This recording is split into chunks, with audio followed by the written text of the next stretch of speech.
El eco de esas palabras me atravesó como un cuchillo oxidado. 50.000 euros. Que en la ecografía solo aparezca un bebé. Me agarré al borde del lavabo de porcelana del baño de pacientes. Los nudillos blancos. La respiración entrecortada. El reflejo en el espejo era el de una extraña. Piel pálida. Ojos desmesuradamente abiertos. El labial rojo de Chanel que Álvaro me había regalado la semana antes ahora manchándome los dientes como sangre reseca. Intenté respirar, pero el aire olía a desinfectante y a mentira. Una mentira cara. De 50.000 euros. Vanessa, ¿estás bien? La voz de la enfermera, dulce y preocupada, traspasó la puerta. Su marido la busca. Mi marido, Álvaro. Álvaro de la Torre, el padre de mis hijos. O de mi hijo, o del hijo de otra. Dios, no sabía ni qué pensar. Un momento, logré decir. La voz sorprendentemente firme. Un mareo. Nada más. Apreté el grifo y me salpicó la cara con agua fría. Piensa,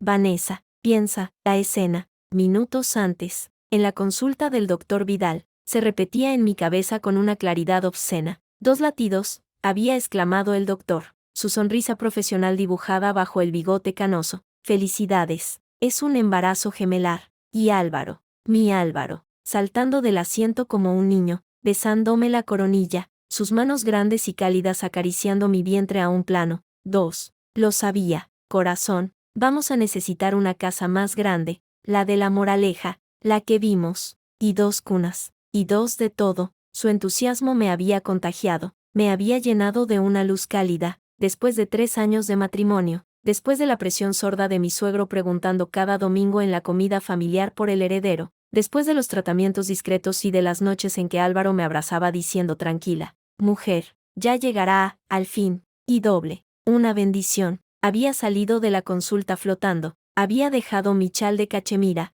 el azul que a Álvaro tanto le gustaba, sobre la silla. Volví a buscarlo, y allí, en el pasillo desierto que llevaba al despacho privado del doctor, las voces bajas, urgentes, que salían de la entreabierta puerta de la salida de personal, la de Álvaro, inconfundible, con ese tono que usaba en las juntas de dirección cuando quería algo, firme, arrollador, negociador. 50.000, hoy mismo en tu cuenta, pero en todos los informes, en cada ecografía, solo hay un feto. 1, ¿está claro? Un silencio. Luego, la voz más anciana y titubeante del doctor Vidal. Álvaro, esto es, muy arriesgado. El parte de alumbramiento, el registro civil, tú preocúpate de la ecografía y del informe médico, yo me encargo del resto. Y recuerda, Ernesto, el puesto en el consejo del hospital de tu hijo, y ese colegio suizo para el pequeño Pablo, todo es cuestión de ayudas mutuas, ¿verdad? El silencio que siguió fue aún más elocuente, un sí sin voz, comprado y pagado.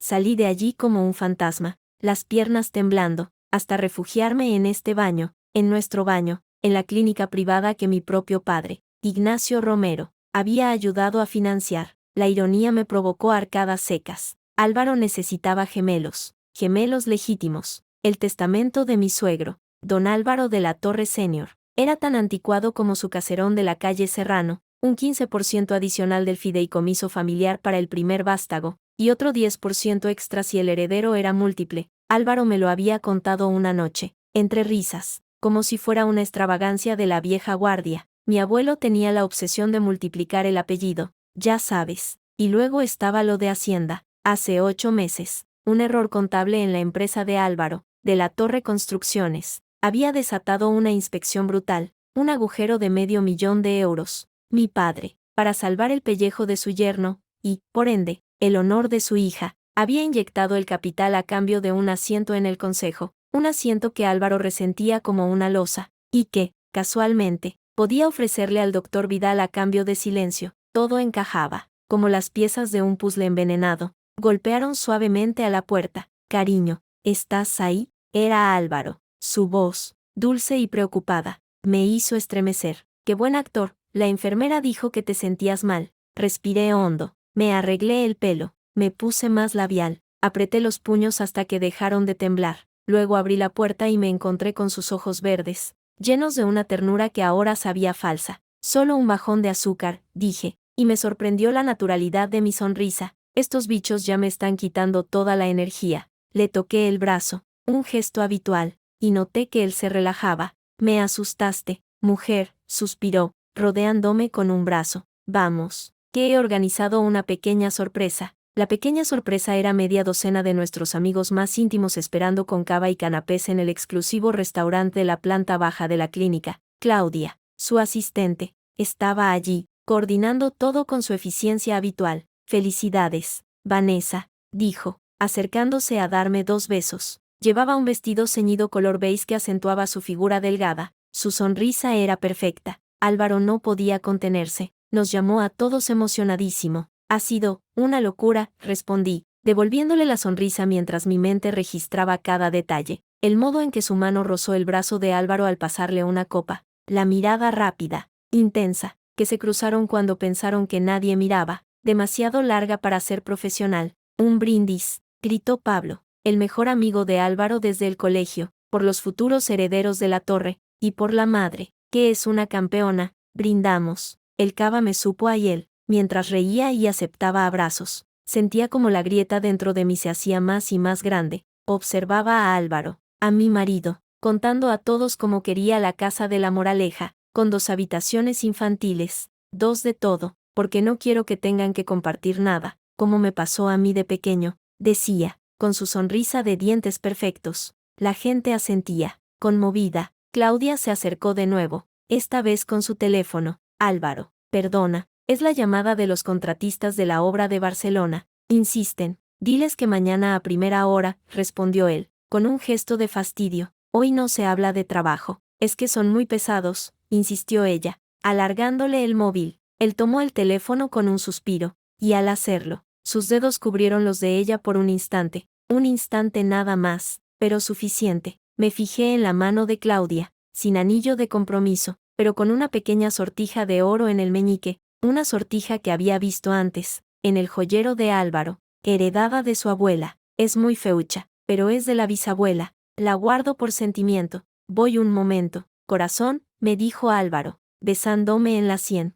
Arreglo esto y vuelvo. Le vi alejarse hacia el vestíbulo, Claudia tras él, hablando en voz baja. La llamada de Barcelona, lo comprobé. Saqué mi móvil y busqué el número del contratista principal de la obra de Barcelona, con el que yo misma había hablado la semana anterior para elegir los azulejos de los baños. Llamé. Diga, contestó una voz áspera, con el ruido de maquinaria de fondo. Buenas tardes. Habla Vanessa de la Torre. Quería confirmar. Ah, doña Vanessa, ¿qué tal? Oye, ¿recibiste las muestras de mármol que te mandé? Sí, gracias. Oye, perdona, ¿mi marido o su asistente? Claudia, ¿han hablado hoy contigo? Hoy, no señora, la última vez fue con usted. ¿Pasa algo? Mi corazón dio un vuelco. No, nada, gracias. Hasta luego. Colgué. No había ninguna llamada urgente de Barcelona. Era una excusa. ¿Para qué? Para hablar a solas. Para tocarse las manos en el pasillo. Para reafirmar su conspiración. El resto de la tarde fue un suplicio. Sonreír.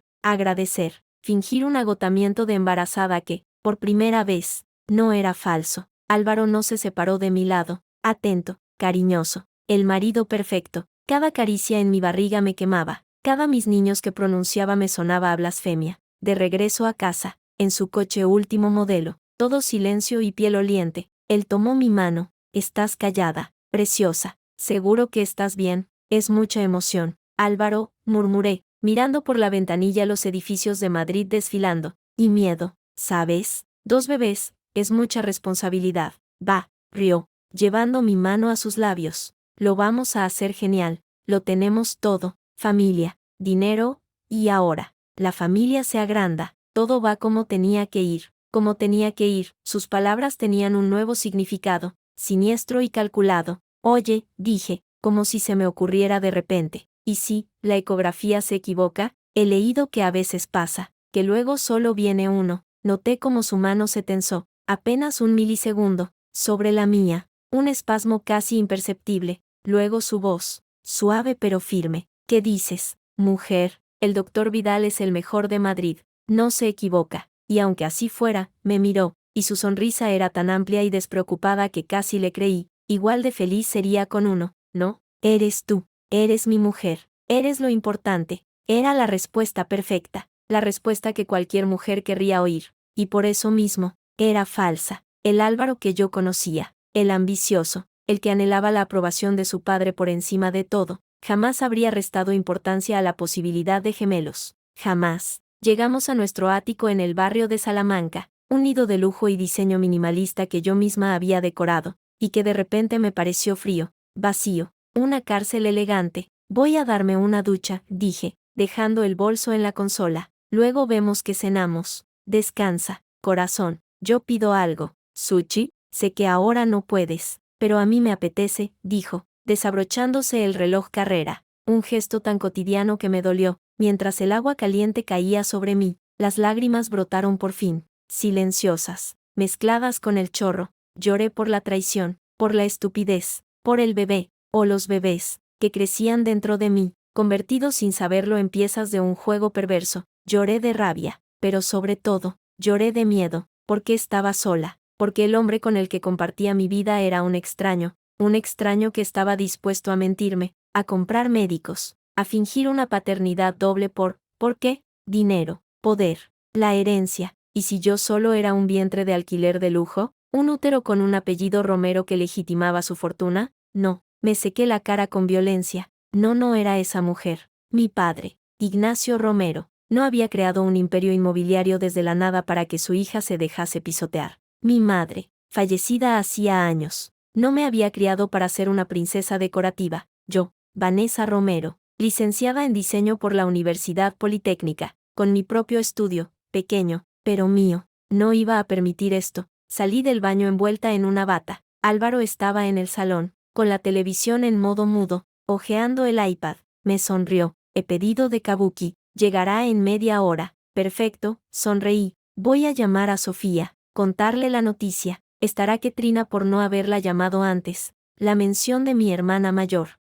abogada en Nueva York, hizo que sus ojos se oscurecieran un instante. Nunca le había caído bien. Sofía lo veía claro, un pijo ambicioso, y ella nunca se mordía la lengua. A esta hora estará trabajando. Es temprano allí, dijo, despreocupado. Justo por eso, pillará el desayuno, le hará ilusión. Entré en el dormitorio y cerré la puerta. No llamé a Sofía, al menos, no todavía. Mi mirada se posó en el iPad de Álvaro, sobre la mesita de noche. Lo usaba para todo, correos del trabajo, cuentas bancarias, sus archivos, siempre con la funda puesta, y siempre, bloqueado, pero yo sabía algo que él no, que su código de desbloqueo era el día, mes y año de la muerte de su perro, Thor, un dato sentimental que me había confesado una noche, borracho de ginebra y melancolía, hacía años. Era el único ser que me quería sin pedir nada a cambio. La ironía era tan densa que casi me atragantaba. Esperé,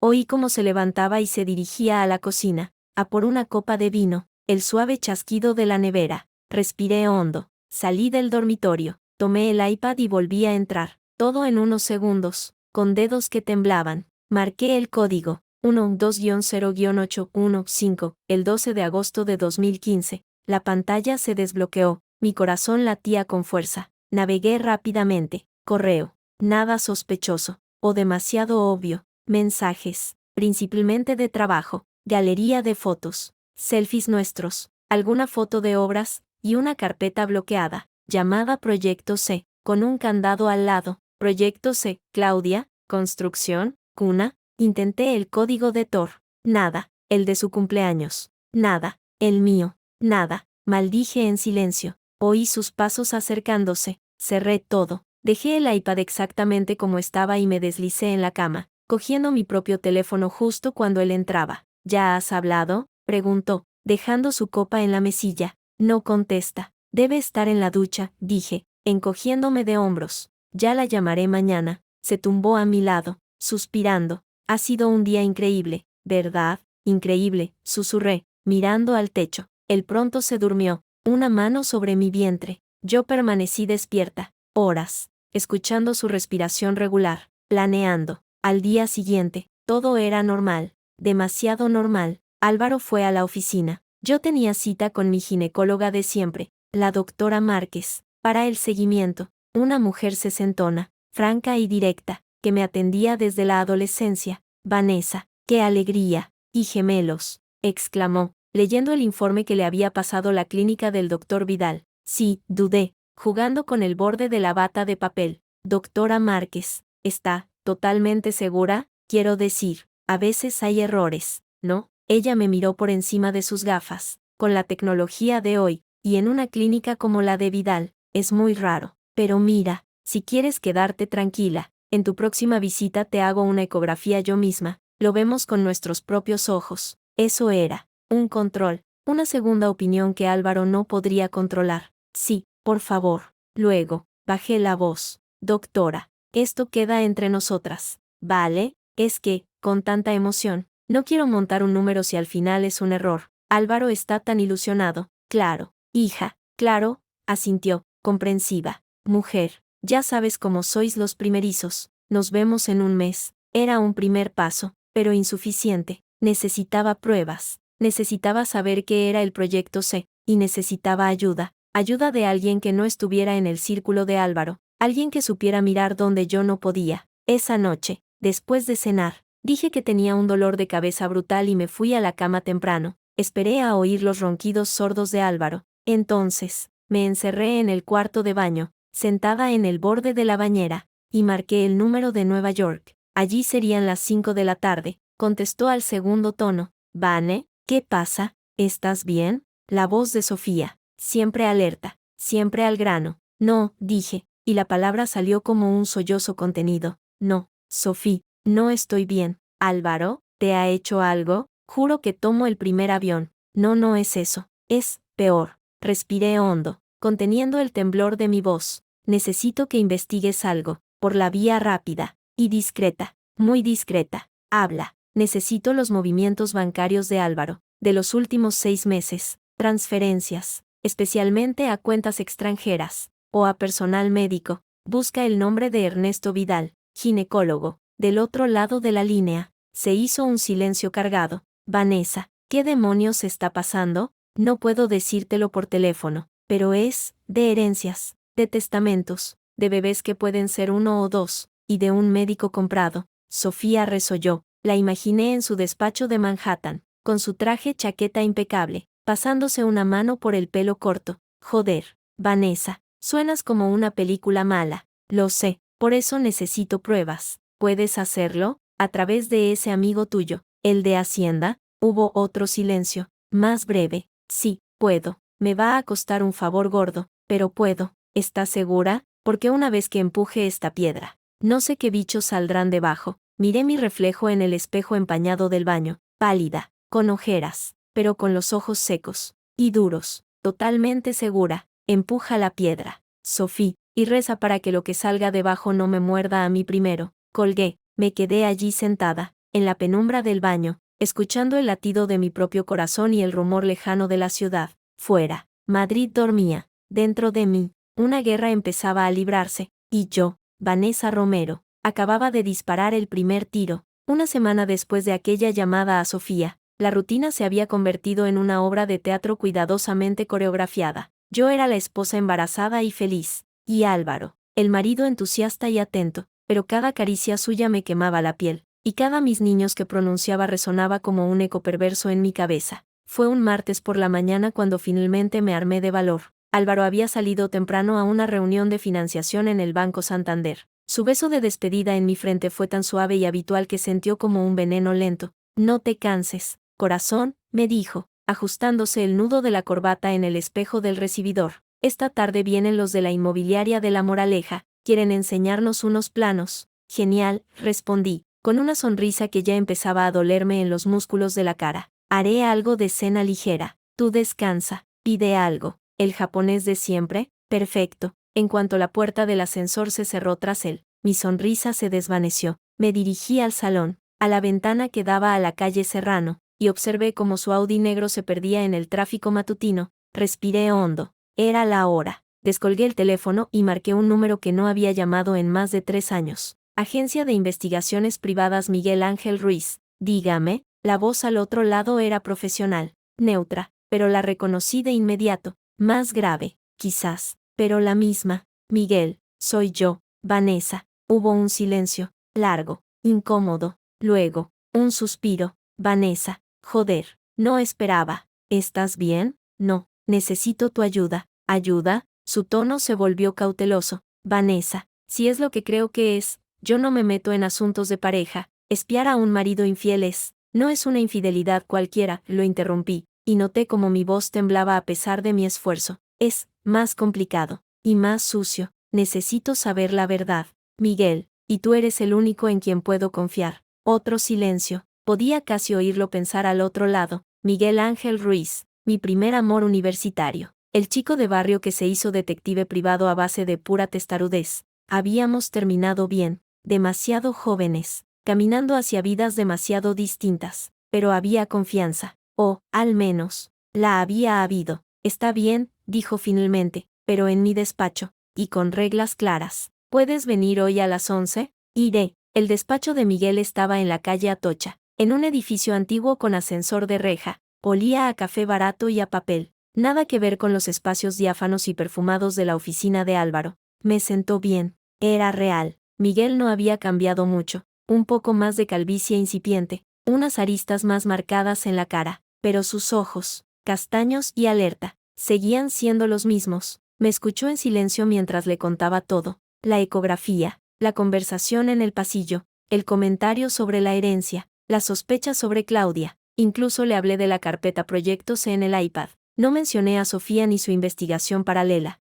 No todavía. Cuando terminé, se recostó en su silla, que crujió protestando, y se frotó la barbilla. Vale, vamos por partes. Primero, el doctor Vidal, Ernesto Vidal, tiene una clínica privada en la calle Velázquez, prestigio impecable, clientela de alto nivel, cobra un ojo de la cara, pero 50.000 euros por modificar unos informes, es otra liga. Álvaro le ofreció algo más, dije, un puesto en el consejo del hospital de mi padre, y un colegio para su hijo. Miguel levantó una ceja. Eso es jugar sucio, y muy arriesgado. Si se descubre, Vidal no solo pierde la licencia, puede acabar entre rejas. Tu marido debe tenerle cogido por algo muy gordo para que acepte, o la oferta era demasiado buena para rechazarla. ¿Puedes investigarlo? A él, a sus finanzas, a su hijo. Es más fácil seguirle el rastro a tu marido, dijo Miguel, abriendo un cuaderno. Si él y la tal Claudia tienen algo, tarde o temprano se verán, y si hay un bebé de por medio, habrá visitas al ginecólogo, compras, pistas, pero necesito acceso,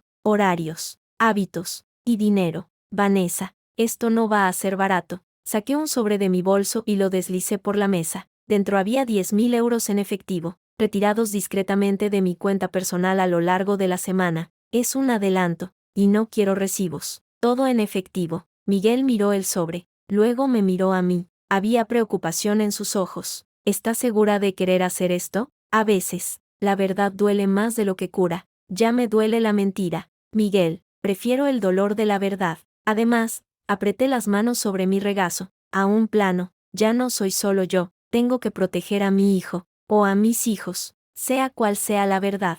Él asintió, lentamente, y guardó el sobre en un cajón. De acuerdo, empezaré hoy, pero necesito que actúes con normalidad. Nada de cambios bruscos, y sobre todo, nada de enfrentamientos. Si él sospecha que le estás investigando, se pondrá en guardia y será mucho más difícil. Lo sé. Y otra cosa, añadió, su voz se suavizó. Cuídate, Vanessa, no solo del estrés. Si lo que dices es cierto, tu marido está jugando a algo muy peligroso, y la gente peligrosa, cuando se siente acorralada, hace tonterías. Sus palabras me helaron la sangre. No lo había pensado. Hasta dónde sería capaz de llegar Álvaro para proteger su mentira, su herencia, su fachada perfecta. Las siguientes 2 semanas fueron un ejercicio de agonía y autocontrol. Mientras yo fingía normalidad, Miguel comenzaba su trabajo. Me enviaba informes escuetos, por correo electrónico, a una cuenta falsa que había creado. Día 3. Álvaro sale de la oficina a las 19:30. No va a casa. Conduce hasta un bloque de apartamentos en el distrito de Chamberí, calle Trafalgar. 24. Sube al tercero B. Permanece 1 hora y 45 minutos. Sale solo. La propiedad está a nombre de Claudia M. Comprobado. Día 7. Claudia acude a la clínica Vidal a las 10. Permanece 1 hora. Confirmado. Tiene cita con el doctor Vidal. Sale con folletos de cuidado prenatal. Día 10. Álvaro realiza una transferencia bancaria desde una cuenta en las Islas Caimán, a nombre de un holding fantasma, a una cuenta en Suiza. 50.000 euros. El beneficiario, una fundación médica panameña. Rastreo en curso. Cada informe era un clavo más en el ataúd de mi matrimonio. pero no tenía la pistola humeante, necesitaba algo más, algo innegable. La oportunidad llegó de la forma más mundana, una cena familiar, los domingos, era sagrado, comida en la mansión de mis suegros en La Moraleja, una tradición que odiaba con toda mi alma. Aquel domingo, sin embargo, la veía con otros ojos. Era un campo de batalla. La casa de los de la Torre era un caserón señorial, frío y lleno de retratos de antepasados de mirada severa. Mi suegro, Álvaro Senior, era la viva imagen de esos retratos. Un hombre de 70 años con el espinazo tan rígido como sus principios caducos. Mi suegra, Gloria, una mujer cuyo único trabajo en la vida había sido ser decorativa y callar. Mi niña, exclamó Gloria, besándome en las mejillas con esa sequedad característica. Dos herederos. La familia de la Torre por fin se expande. Tu padre habría estado tan orgulloso. Mi padre, Ignacio, estaba allí, sonriendo con esa media sonrisa de tiburón que usaba en las negociaciones. Había volado desde Ginebra expresamente. Me abrazó con fuerza. Mi campeona, susurró en mi oído. Me han dicho que la casa de al lado está en venta. Podríamos comprarla, tirar tabiques, hacer una sola mansión para los niños. Papá, por favor. Todavía no hemos nacido, reí, forzada. Álvaro estaba en su elemento, sirviendo el vino, bromeando con su padre, el hijo perfecto. Claudia, por supuesto, no estaba invitada. Era el círculo íntimo familiar,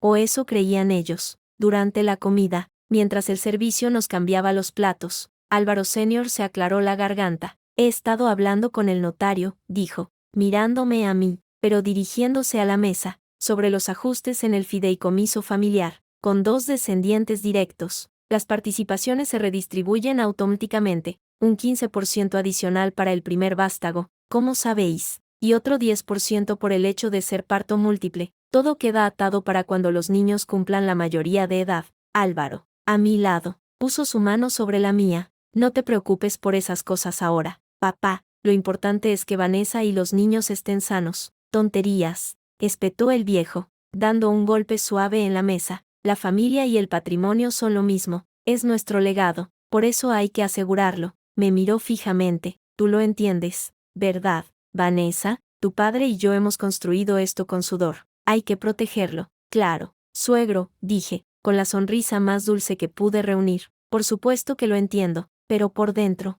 hervía. Sudor, el sudor de mi padre, quizás. El de Álvaro Senior había sido principalmente el de firmar cheques y jugar al golf con los políticos adecuados. Y ahora, ese legado era el precio de mi felicidad, o de mi engaño. Mi padre, sentado a mi izquierda, intervino. Lo importante es la salud, como dice Álvaro. El dinero ya llegará. Vanessa, cariño, ¿has pensado en nombres? La conversación derivó hacia temas más banales. Nombres, guarderías, si serían niño y niña. Yo participaba con frases cortas, sonrisas, asentimientos, pero mi mente estaba en otra parte, en la transferencia a Suiza, en el piso de Trafalgar 24, en la carpeta Proyecto C. Fue al final de la tarde, cuando los hombres se retiraron al estudio a fumar puros y hablar de negocios, que tuve mi momento. Gloria me llevó al salón de las damas, un espacio absurdo lleno de porcelanas y fotos de perros. Tienes que cuidar mucho la alimentación, hija, me decía, mientras una sirvienta nos servía té,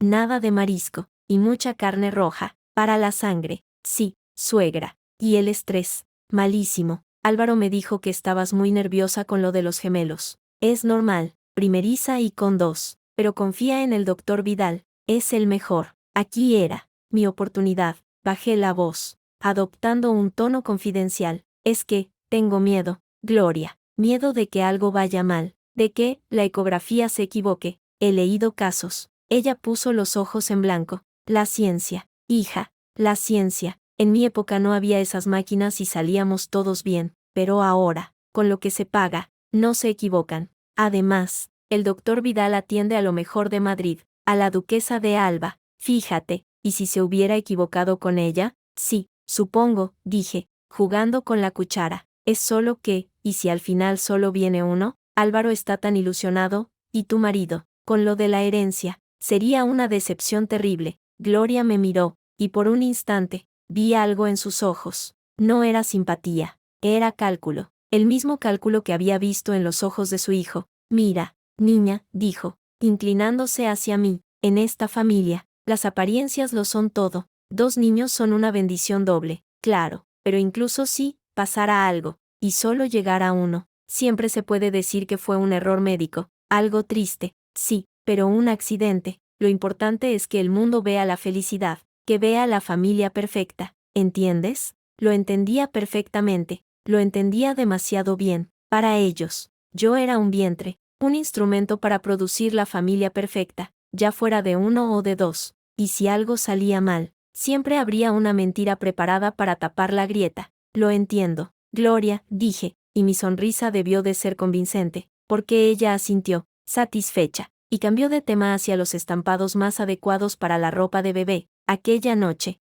de regreso a casa, Álvaro conduciendo, yo estallé, no podía evitarlo. La tensión de las semanas, la comida, las palabras de Gloria, todo hirvió dentro de mí. Tu madre me ha dado un discurso sobre las apariencias, dije, mirando por la ventanilla, sobre que lo importante es que el mundo vea la felicidad, incluso si es falsa. Él puso una mano sobre mi rodilla. Mi madre es de otra época, corazón, no le hagas caso. ¿Y tú? Me volví hacia él, y vi cómo se ponía levemente tenso. ¿Qué pasaría si la ecografía se equivocara? Si solo viene un bebé, ¿sería una decepción? La mano en mi rodilla se apretó. Vanessa, por favor, no empieces otra vez con eso. El doctor Vidal es el mejor, no se equivoca, y aunque así fuera, ya te lo he dicho, tú y yo, nuestro amor, es lo que importa. Lo demás es accesorio. Accesorio, la herencia, el nombre, el legado, todo, accesorio. Qué gran mentiroso era.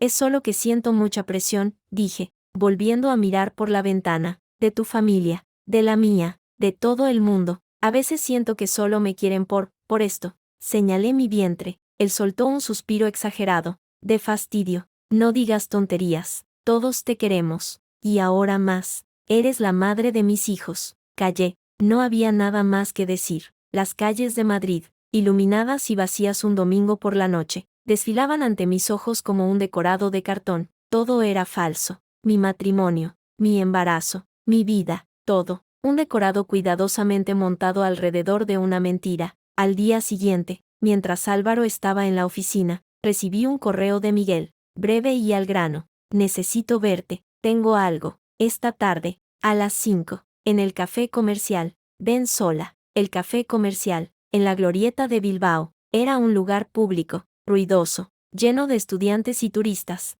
Un buen sitio para pasar desapercibida. A las 5 en punto, estaba sentada en una mesa del fondo, con un té frente a mí que no iba a beber. Miguel llegó 5 minutos tarde, con una carpeta marrón bajo el brazo. Parecía cansado. Perdona el retraso. Tráfico infernal, murmuró, sentándose. Ordenó un café solo y esperó a que la camarera se fuera antes de hablar. He estado investigando a la asistente, Claudia Morales. Y, es interesante, tiene 25 años. Estudió un módulo de administración. Lleva trabajando para tu marido 3 años. Antes, trabajaba en una inmobiliaria de baja estofa. Vive sola en el piso de Trafalgar, pero el alquiler lo paga una sociedad, Dracma Inversiones. La misma sociedad de las Islas Caimán de la que salió el pago a la Fundación Médica. La misma, murmuré. Las piezas encajaban. Pero esto es lo bueno, Miguel bajó la voz, abriendo la carpeta. Hace 2 semanas, Claudia realizó una compra en una farmacia del barrio,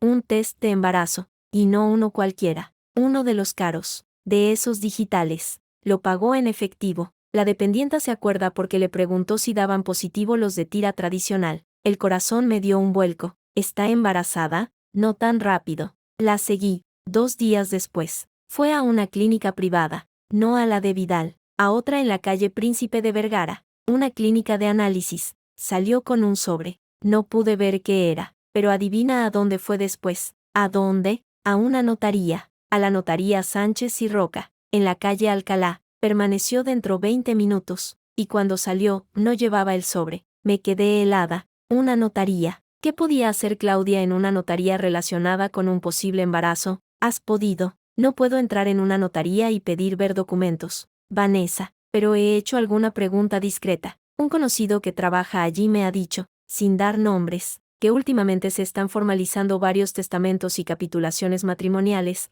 y algún que otro reconocimiento de paternidad anticipado. El mundo se me vino encima. Reconocimiento de paternidad anticipado era un documento legal, ante notario. por el cual un hombre reconocía ser el padre de un hijo aún no nacido, daba derechos, muchos derechos. Álvaro, susurré, él es el padre. Miguel asintió, lentamente, es lo más probable, y si ya ha reconocido al bebé ante notario, aunque ese bebé aún no haya nacido, tiene derechos hereditarios, legítimos, igual que tus hijos, sus hijos, nuestros hijos, los gemelos que quizás no existían, o el hijo único que crecía dentro de mí, ignorante de la guerra que se libraba a su alrededor, y el otro bebé, el de Claudia, el reconocido, el que quizás también era hijo de mi marido, un hijo que, si nacía antes que el mío, podía ser considerado el primogénito, y en la arcaica normativa del fideicomiso de la torre, el primogénito varón se llevaba la parte del león. Miguel, dije, y mi voz sonó extraña,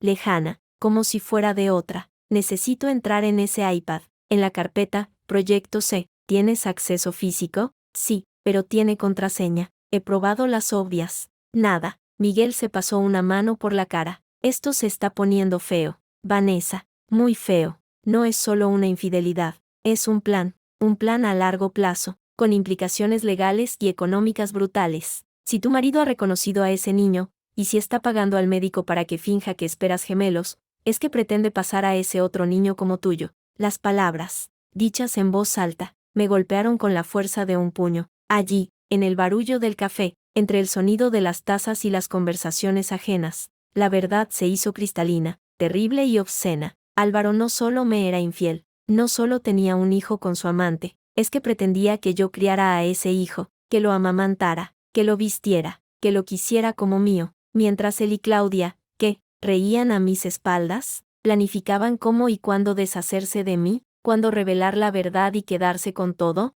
La rabia que surgió en mí entonces no era caliente, era fría, glacial, una determinación de acero que reemplazó de golpe al miedo, al dolor, a la confusión. Miguel, dije, y mi voz ya no temblaba, quiero pruebas, fotografías, documentos, todo lo que puedas conseguir, y quiero saber qué hay en esa carpeta del iPad. ¿Puedes ayudarme con la contraseña? Él dudó. Hay maneras, programas, pero necesito el dispositivo físicamente, durante unas horas, y es arriesgado. Si se da cuenta, se dará cuenta, corté, pero no sospechará de mí. Esta noche hay cena de socios del club de golf de su padre. Llegará tarde y borracho. Yo le daré algo para dormir. Tendrás toda la noche. Miguel me miró, y en sus ojos vi algo que podía ser admiración, o lástima, o miedo. ¿Estás segura de querer llegar tan lejos? Una vez que veas lo que hay ahí dentro, no habrá vuelta atrás. Ya no hay vuelta atrás. Miguel, dije, levantándome, solo hay un camino. Adelante, a través de la mierda, hasta el otro lado. Pagué mi té y salí del café. La tarde de Madrid era gris,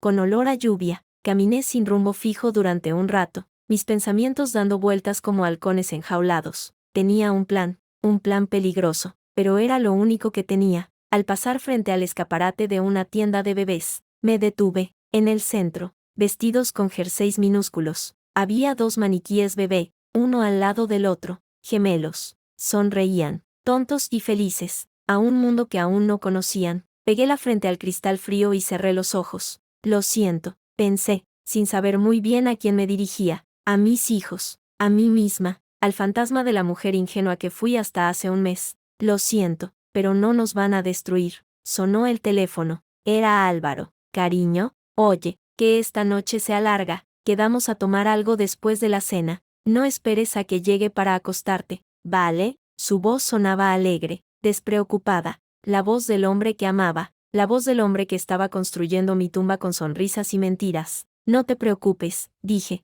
y mi voz sonó dulce, amorosa, perfecta. Yo estoy agotada, creo que me tomaré una tila y a la cama. Ten cuidado, no bebas mucho, solo un par de copas. Te quiero. Y yo a ti, mentí, por segunda vez en aquella conversación. Colgué, miré el escaparate, los maniquíes bebés seguían sonriendo, yo ya no, tenía trabajo que hacer. La carpeta proyecto se contenía mi condena. Miguel me entregó los documentos impresos a la mañana siguiente en el Parque del Retiro, cerca del estanque. Nos sentamos en un banco apartado, bajo un árbol cuyas hojas empezaban a amarillear. El aire olía a otoño y a mentiras. Tuvo razón, dijo Miguel, su voz grave. La contraseña era Tor 1508, la fecha de nacimiento del perro, pero al revés. Día 15, mes 08. Tomé la carpeta con manos que apenas temblaban. Dentro había escaneados, fotos, contratos, y en la primera página, un certificado de matrimonio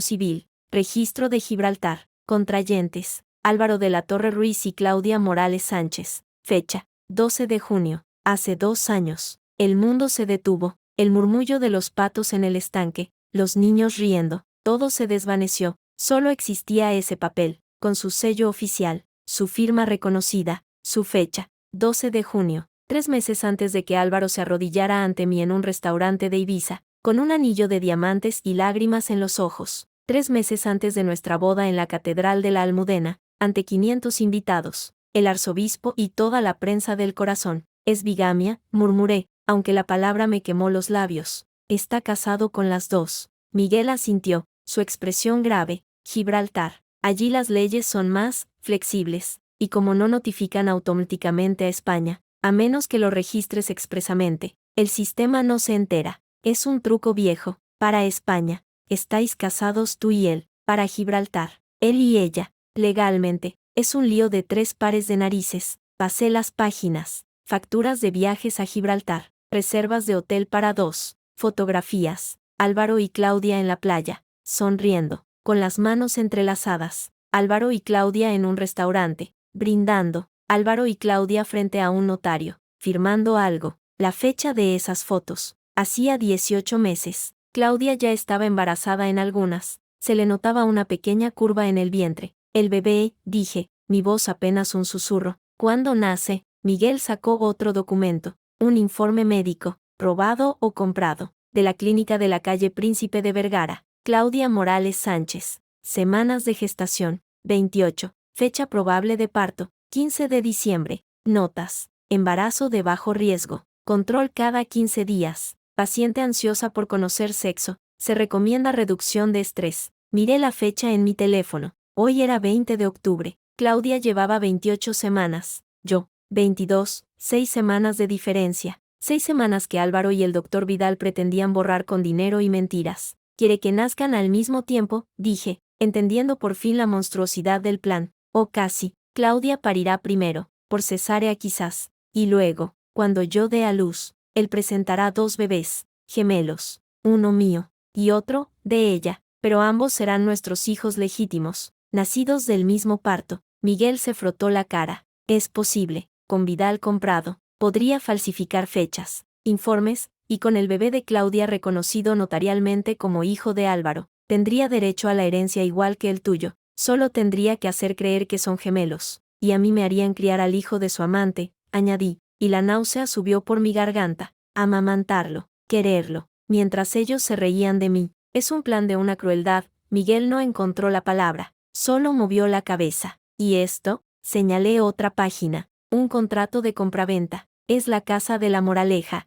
la que quiere comprar. La operación está a nombre de una sociedad, pero el aval es tu propiedad, el cortijo de tu abuela, en Toledo. El aire se me atascó en los pulmones. El cortijo, la única herencia directa de mi abuela Carmen, el lugar donde pasé todos los veranos de mi infancia. Álvaro siempre había dicho que lo venderíamos, que era una carga, que los impuestos eran altos. Yo me había negado. Era lo único que tenía, que era solo mío, sin su apellido, sin su dinero. No puede, dije, pero era una afirmación débil. Necesita mi firma. Según este borrador de contrato, Miguel señaló una cláusula. Tu firma ya está, falsificada, claro, pero muy bien hecha, y con testigos comprados, podría pasar. Cerré la carpeta. Mis manos no temblaban ahora. Estaban frías, firmes. La rabia había dado paso a algo más peligroso. Una determinación clara, afilada como una cuchilla. Necesitas un abogado. Vanessa, dijo Miguel, un buen abogado. Esto ya no es cosa de detectives. Es penal, bigamia, falsificación de documentos, estafa. Ya tengo una abogada, dije, mi hermana, pero necesito más. Necesito que Claudia hable. Necesito que el doctor Vidal confiese. Y necesito que Álvaro no sospeche que lo sé. ¿Qué vas a hacer? Sonreí. Una sonrisa que no llegaba a los ojos. Voy a darle exactamente lo que quiere. Una esposa feliz, confiada y embarazada. Y mientras tanto, voy a cavar su tumba con sus propias manos. Esa tarde, hice algo que no había hecho en los 3 años de matrimonio. Fui a la oficina de Álvaro sin avisar. El edificio de la Torre Construcciones en el Paseo de la Castellana era un bloque de cristal y acero que reflejaba el cielo gris de Madrid. Saludé a la recepcionista, que me conoció de inmediato. Señora de la Torre, ¿viene a ver a don Álvaro? No tiene ninguna reunión apuntada. Es una sorpresa, dije, con mi mejor sonrisa de esposa embarazada y enamorada. Traigo unos papeles que se le olvidaron en casa. Pasé por delante de su escritorio antes de que pudiera protestar. Los pasillos eran anchos, silenciosos, alfombrados. En las paredes, fotografías de obras faraónicas, rascacielos, urbanizaciones, puentes, el imperio que Álvaro estaba dispuesto a manchar de mentiras para hacerlo más grande. La puerta de su despacho estaba entreabierta. Iba a llamar, cuando oí voces desde dentro. Su voz, y la de Claudia, tiene que ser el mismo modelo. Claudia, exactamente igual. 2 cunas, 2 Moisés, todo doble, que no haya diferencia. Ya lo sé, Álvaro, pero es difícil encontrar 2 iguales de la colección Heritage. Solo queda uno en stock. El otro tardaría 6 semanas. Pues encárgalo, paga lo que sea. No puede haber diferencia, ¿entiendes? Ninguna. Sí, cariño, lo entiendo. El cariño me detuvo en seco. No lo había dicho con tono profesional, lo había dicho con la intimidad de quien tiene derecho, con la propiedad de quien comparte una cama, un secreto, un hijo. Respiré hondo, 1, 2 veces. Luego empujé la puerta. Álvaro estaba detrás de su escritorio de madera noble. Claudia, de pie frente a él, con una tableta en las manos. Ambos se volvieron al verme. En la cara de Álvaro se dibujó primero sorpresa, luego una sonrisa forzada. En la de Claudia, una sombra rápida, algo entre el miedo y el desprecio, antes de que también esbozara una sonrisa profesional. Cariño, exclamó Álvaro, levantándose. ¡Qué sorpresa! ¿Estás bien? Perfectamente, dije, avanzando hacia él y dándole un beso en la mejilla. Noté cómo se tensaba. Pasaba por aquí y pensé en traerte esto. Le tendí un sobre vacío que había cogido de casa. Creo que se te olvidó. Él tomó el sobre, desconcertado. Ah, sí, gracias. No hacía falta que te molestaras. No es molestia. Me volví hacia Claudia, que observaba la escena con sus ojos claros, demasiado claros. Hola, Claudia. Oye, justo pensaba en ti. Como estás ayudando tanto con los preparativos de los bebés, quería pedirte opinión sobre los colores de la habitación. ¿Azul claro o beige? Claudia parpadeó. Yo, no sé, señora de la Torre. Creo que el azul claro es más alegre. Justo lo que yo pienso, dije, con entusiasmo. Álvaro quería verde, pero yo le decía que no, que el azul es más neutro, por si vienen niño y niña, aunque con los gemelos, quién sabe, podrían ser 2 niños, o 2 niñas, o uno de cada. La sorpresa será doble. Observé cómo la sonrisa de Claudia se tensaba, cómo sus dedos apretaban la tableta, cómo su mirada buscó, por un instante, la de Álvaro. Claro, murmuró, la sorpresa será doble. Oye, cariño, dijo Álvaro, poniéndome una mano en el hombro, ¿te apetece un café? O mejor, un té. Claudia, ¿puedes traernos algo? No hace falta, dije rápidamente. No quiero molestar. Además, veo que estabais trabajando. ¿Algo importante? Nada. Tonterías de la oficina, dijo Álvaro, demasiado rápido. Claudia me ayudaba con unos pedidos. Cosas del bebé,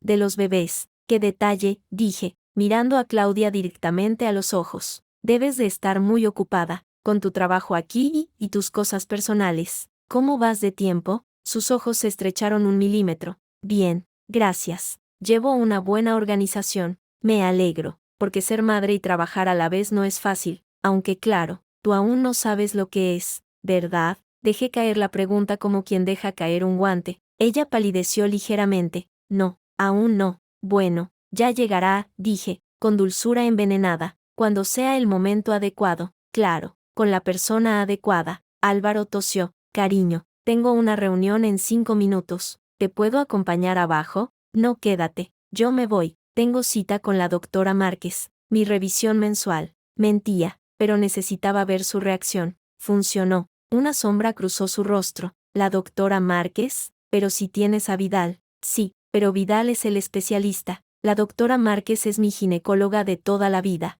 Me da más confianza para las revisiones rutinarias. Además, quiere hacer ella misma una ecografía, para ver a los pequeñajos. Dijo que con lo avanzada que está la tecnología ahora, se ven hasta los deditos de los pies. Álvaro se puso rígido. No hace falta que te sometas a más ecografías, corazón. El doctor Vidal dijo que con las suyas era suficiente. Demasiadas ondas no son buenas para los bebés. Tonterías. Reí, con un tono ligero que me costó sangre. Es perfectamente seguro, y quiero que ella también los vea, para estar tranquila. Pero yo ya estoy tranquilo, insistió él, y noté el esfuerzo por mantener la calma en su voz. Confío en Vidal, es el mejor, y yo confío en la doctora Márquez, es mi médico. Álvaro, dejé caer las palabras con suavidad, pero firmeza. Además, ¿qué puede pasar? Si todo va bien, pues genial, y si hay algún problema, mejor detectarlo pronto. No, no había problema que detectar, excepto el problema de que no había 2 bebés, sino uno, pero él no podía saber que yo lo sabía, y mi insistencia, mi aparente capricho de embarazada, lo ponía en una posición imposible. Objetar sería sospechoso, ceder, peligroso. Como quieras, dijo finalmente, con una sonrisa tensa. Tú mandas. Genial. Me acerqué y le di un beso en los labios. Un beso que sabía a traición. Nos vemos en casa. No llegues muy tarde, que he pedido esa merluza que te gusta. Salí del despacho, dejándolos a los dos en un silencio cargado. En el ascensor, me permití temblar. Solo un momento. Luego respiré hondo. La batalla estaba librada, y había ganado la primera escaramuza. Esa noche, Álvaro llegó a casa más temprano de lo habitual, y venía con un regalo, una caja grande, de Tiffany, para la futura mamá, dijo, con su sonrisa más encantadora, por ser tan valiente hoy. Yendo sola al médico, abrí la caja. Dentro, un collar de diamantes, no uno cualquiera, el que había visto en el escaparate de joyería Cartier, el que costaba más de lo que mi coche, un soborno, un intento de comprar mi silencio, mi sumisión, mi ignorancia. Álvaro, es demasiado, dije, fingiendo conmoción. Nada es demasiado para ti, respondió, abrazándome, y para nuestros bebés. ¿Y bien? ¿Qué tal con la doctora Márquez? ¿Todo bien con los pequeños? Ahí estaba, la pregunta disfrazada de preocupación, la verdadera razón del collar. Todo perfecto, dije, dejando que la felicidad sonara en mi voz. Se ven sanos, fuertes, los dos. La doctora dice que voy a ser enorme para el 5.º mes. Me reí, una risa tonta y feliz. Dice que con gemelos. Se nota antes. Noté cómo se relajaba en mis brazos, cómo exhalaba, casi imperceptiblemente. Había pasado la prueba. La doctora Márquez, supuestamente, había confirmado los gemelos. Mi mentira había funcionado. Me alegro, corazón, de verdad. Su voz sonaba genuinamente aliviada. Entonces, ¿para cuándo la próxima cita con Vidal? Para llevar un control coordinado. La semana que viene. Pero oye, el collar es precioso, pero no puedo aceptarlo. Es una locura. Claro que puedes. Y debes. Me tomó la cara entre sus manos. Eres mi mujer, la madre de mis hijos. Mereces todo lo mejor, y yo voy a darte todo lo mejor. Siempre. Sus ojos eran verdes, profundos, los ojos del hombre del que me había enamorado, del que me había prometido amor eterno. Y ahora, mirándolos de cerca, vi las pequeñas mentiras que habitaban en ellos, las arrugas de preocupación que no eran por mí, la tensión en la mandíbula. El hombre que me amaba se había ido, o quizás nunca había existido. Gracias, susurré, y dejé que una lágrima, real, de dolor y rabia contenida, rodara por mi mejilla. Eres tan bueno conmigo. Él me abrazó, y yo apoyé la cabeza en su hombro, oliendo su colonia, la misma de siempre, y mientras me abrazaba, miré por encima de su hombro, a la ventana que daba a la noche de Madrid, y en el reflejo del cristal, vi mi propio rostro, pálido, determinado, y completamente seco de lágrimas. 2 días después, recibí la llamada de Sofía. Era de madrugada en Nueva York, pero su voz sonaba clara, despierta, y furiosa. Vanessa, joder, ¿estás sentada? Sí, habla. Tengo los movimientos bancarios, y es una puta cloaca. Tu marido, ese cabrón, ha estado moviendo dinero como un poseso. Transferencias a las Islas Caimán, a Panamá, a Suiza, y hay 2 pagos grandes, de 50.000 euros cada uno, a una fundación médica en Zúrich, una fundación que, tras rastrearla, está vinculada a un tal doctor Ernesto Vidal. Ya lo sé, dije, secamente, es el soborno, para falsificar los informes. Hay más, continuó Sofía, y noté cómo bajaba la voz. Hay una transferencia mensual, de 5.000 euros, a una cuenta a nombre de Claudia Morales, de los últimos 2 años,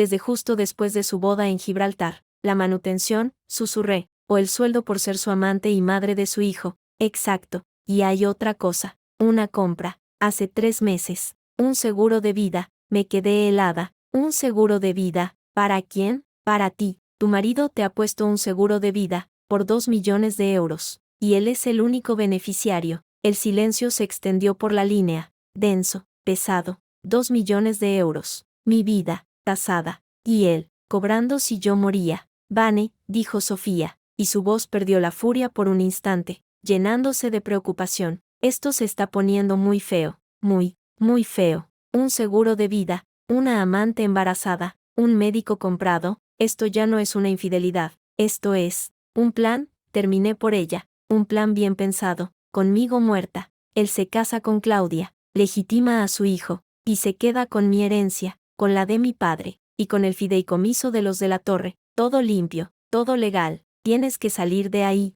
ahora, coger un avión y venirte a Nueva York. Yo te consigo un abogado, un piso, lo que necesites. No, dije, y la palabra salió firme, como acero. No voy a huir, voy a quedarme, y voy a destrozarlo. Estás loca. Si está dispuesto a llegar tan lejos, precisamente por eso, porque ha ido tan lejos que ya no puede dar marcha atrás. Y eso es su debilidad. Sofía, necesito que me consigas algo. Un abogado aquí, en Madrid, el mejor en derecho de familia y penal, alguien que no tenga miedo de los de la torre. ¿Qué vas a hacer? Voy a hacerle creer que su plan está funcionando. Voy a ser la esposa perfecta, embarazada y feliz. Y mientras tanto, voy a recopilar cada prueba, cada documento, cada mentira. Y cuando tenga suficiente, voy a dejarlo caer desde tan alto que no se va a levantar nunca. Sofía guardó silencio un momento, luego susurró, te voy a mandar un nombre, Lorenzo Matas. Es un tiburón, y no le tiene miedo a nada ni a nadie, pero,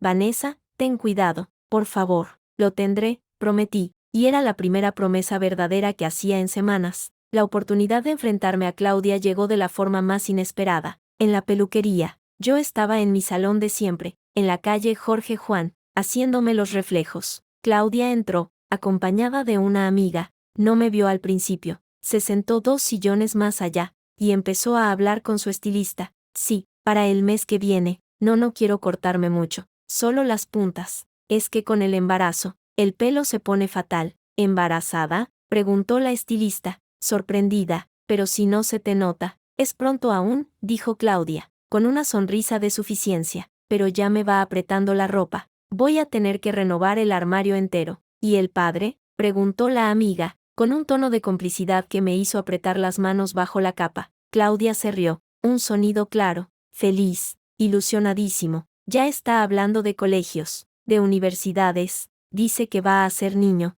y que va a ser el heredero de todo, que no le va a faltar nada. ¡Qué suerte!, suspiró la amiga. ¿Y cuándo es la boda? Pronto, dijo Claudia, y su voz bajó un poco, pero aún la podía oír. En cuanto se resuelvan unos asuntos, cosas de familia, ya sabes, pero será en Gibraltar, otra vez, allí donde nos casamos la primera vez, como si hubiera una segunda, como si mi matrimonio con Álvaro fuera un simple obstáculo, un trámite a resolver. Me levanté, la capa de la peluquería cayó al suelo. Claudia me vio entonces, su sonrisa se congeló, luego se desvaneció, sus ojos, aquellos ojos claros que me habían mirado con desprecio en la oficina, ahora mostraban miedo, miedo puro. Vanessa, dijo, tratando de recuperar la compostura. No te había visto. Ya veo, dije, avanzando hacia ella. Las peluqueras y clientes nos miraban, sintiendo la tensión. Oye, Claudia, qué casualidad.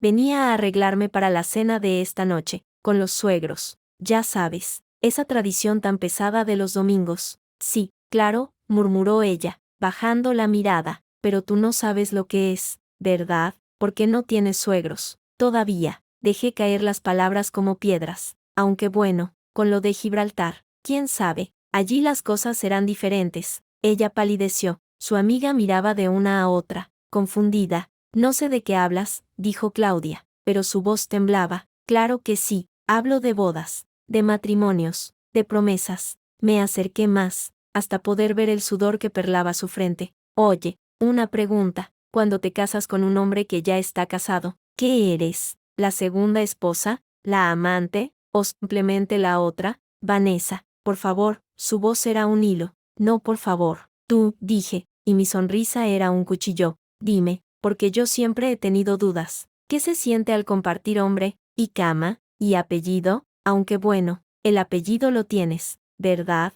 En un papelito de Gibraltar. Qué bonito. Un papelito que aquí, en España, no vale ni para limpiarse el culo. Ella se levantó de un salto. Basta ya. No, no basta, dije, y ahora mi voz sonó fría, cortante. Esto acaba de empezar, Claudia, y te voy a dar un consejo, de mujer a mujer, antes de intentar ocupar el lugar de otra, asegúrate de que esa otra esté dispuesta a cederlo, porque yo no pienso ceder nada, ni mi marido, ni mi casa, ni mi vida, y mucho menos, el apellido de mis hijos. La dejé allí, de pie, temblando, mientras yo recogía mi bolso y salía de la peluquería sin mirar atrás. En la calle, el aire frío de octubre me golpeó la cara. Respiraba entrecortadamente. Había sido arriesgado. Podía alertar a Álvaro, pero necesitaba hacerlo. Necesitaba que supiera que yo no era una tonta, que no era una víctima sumisa. Mi teléfono vibró. Era un mensaje de un número desconocido. Señora de la Torre, soy Lorenzo Matas.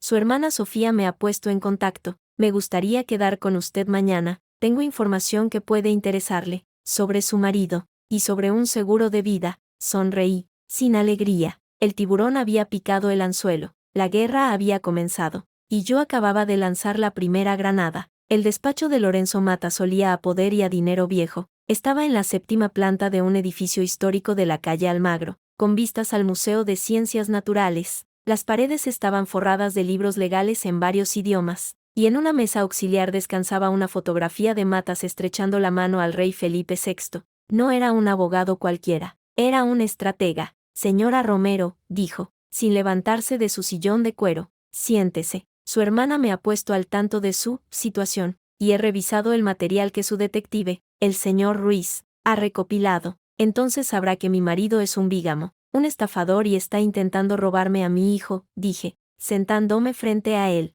No había tiempo para rodeos. Matas, un hombre de unos 50 años con pelo entrecano y gafas de diseñador, esbozó una media sonrisa. Sabe, en mis 30 años de profesión, he visto muchas cosas. Hombres que esconden patrimonios, mujeres que manipulan custodias. Pero esto es cinematográfico, y tremendamente peligroso. ¿Peligroso? Un hombre que llega a este nivel de planificación, con sobornos a médicos, seguros de vida y documentación falsificada, no se detendrá ante nada. Su plan A es que usted dé a luz a gemelos y críe al hijo de su amante, pero tiene un plan B, y ese seguro de vida de 2 millones me dice cuál es. Un escalofrío me recorrió la espalda. ¿Cree que intentaría hacerme daño? No lo sé, pero no descartaría nada. Por eso, mi primera recomendación es que se vaya, lejos, hoy mismo. Ya he oído esa canción, de mi hermana, y mi respuesta es la misma, no me voy. Esta es mi ciudad, mi vida, y no voy a dejar que me la robe.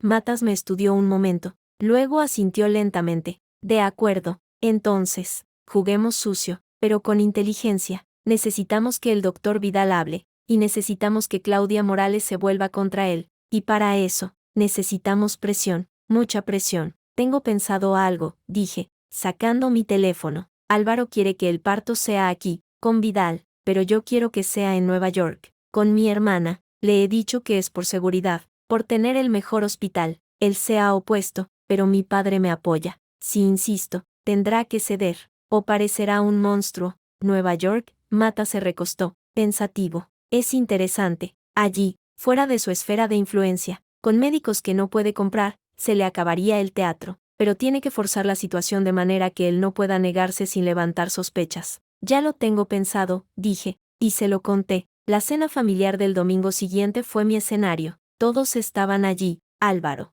mis suegros, mi padre. La atmósfera era tensa desde mi confrontación en la peluquería, de la que Álvaro, por supuesto, ya estaba enterado. Claudia se lo habría contado. Sin duda, he estado pensando, dije, justo cuando el servicio retiraba los platos de pescado, sobre el parto. Todos me miraron. Álvaro puso su mano sobre la mía, con una presión que pretendía ser tranquilizadora pero que era una advertencia. Cariño, ya lo hemos hablado. Vas a estar en las mejores manos, con Vidal, en la clínica Ruber. No hay nada mejor en España. En España, no, dije, con una sonrisa dulce, pero Sofía me ha estado hablando del New York Presbyterian. Es el mejor hospital de Estados Unidos para partos de alto riesgo, y con gemelos. Aunque todo vaya bien, se considera de alto riesgo. Álvaro palideció. Nueva York, pero eso es una locura. ¿Y mi trabajo? ¿Y el viaje? Con tu estado, podríamos ir un mes antes, a sentarnos. Sofía ya me ha dicho que podemos quedarnos en su apartamento, y tú podrías venir para el parto y quedarte unas semanas. O telemáticas, Álvaro. Las haces desde cualquier parte. Mi suegro, Álvaro Senior, gruñó.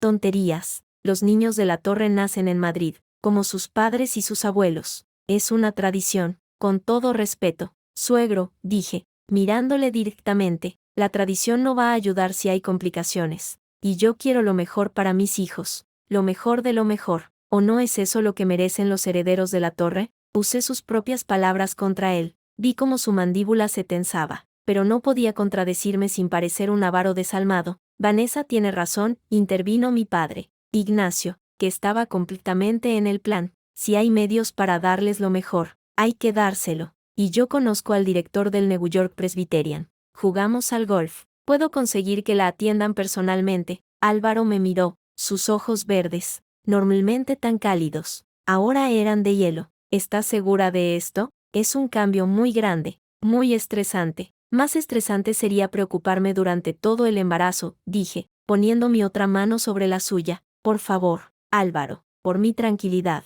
por la de nuestros bebés, dame esto. Era un cheque en blanco emocional. Dame esto. Y ante nuestros padres, ante la presión social de parecer un marido comprensivo y moderno, no podía negarse. Lo vi forcejear internamente, buscando una excusa que no sonara egoísta o sospechosa. Si es lo que realmente quieres, dijo finalmente, con una sonrisa forzada, pero habrá que organizarlo todo, y necesito estar seguro de que los médicos de allí son de fiar. Podemos llevarnos al doctor Vidal, sugirió mi suegra, Gloria, siempre práctica, para que supervise. Así no hay ruptura en el seguimiento. La idea era brillante, y peligrosísima, llevar a Vidal a Nueva York, donde no tendría su red de apoyo, donde los protocolos médicos eran más estrictos, donde un solo desliz podría destapar todo, pero también significaba llevar a la serpiente al nido. ¡Qué buena idea!, exclamé, con falso entusiasmo. Doctor Vidal podría venir. Sería lo ideal, ¿verdad, Álvaro? Tener a mi médico de confianza allí. Álvaro me miró,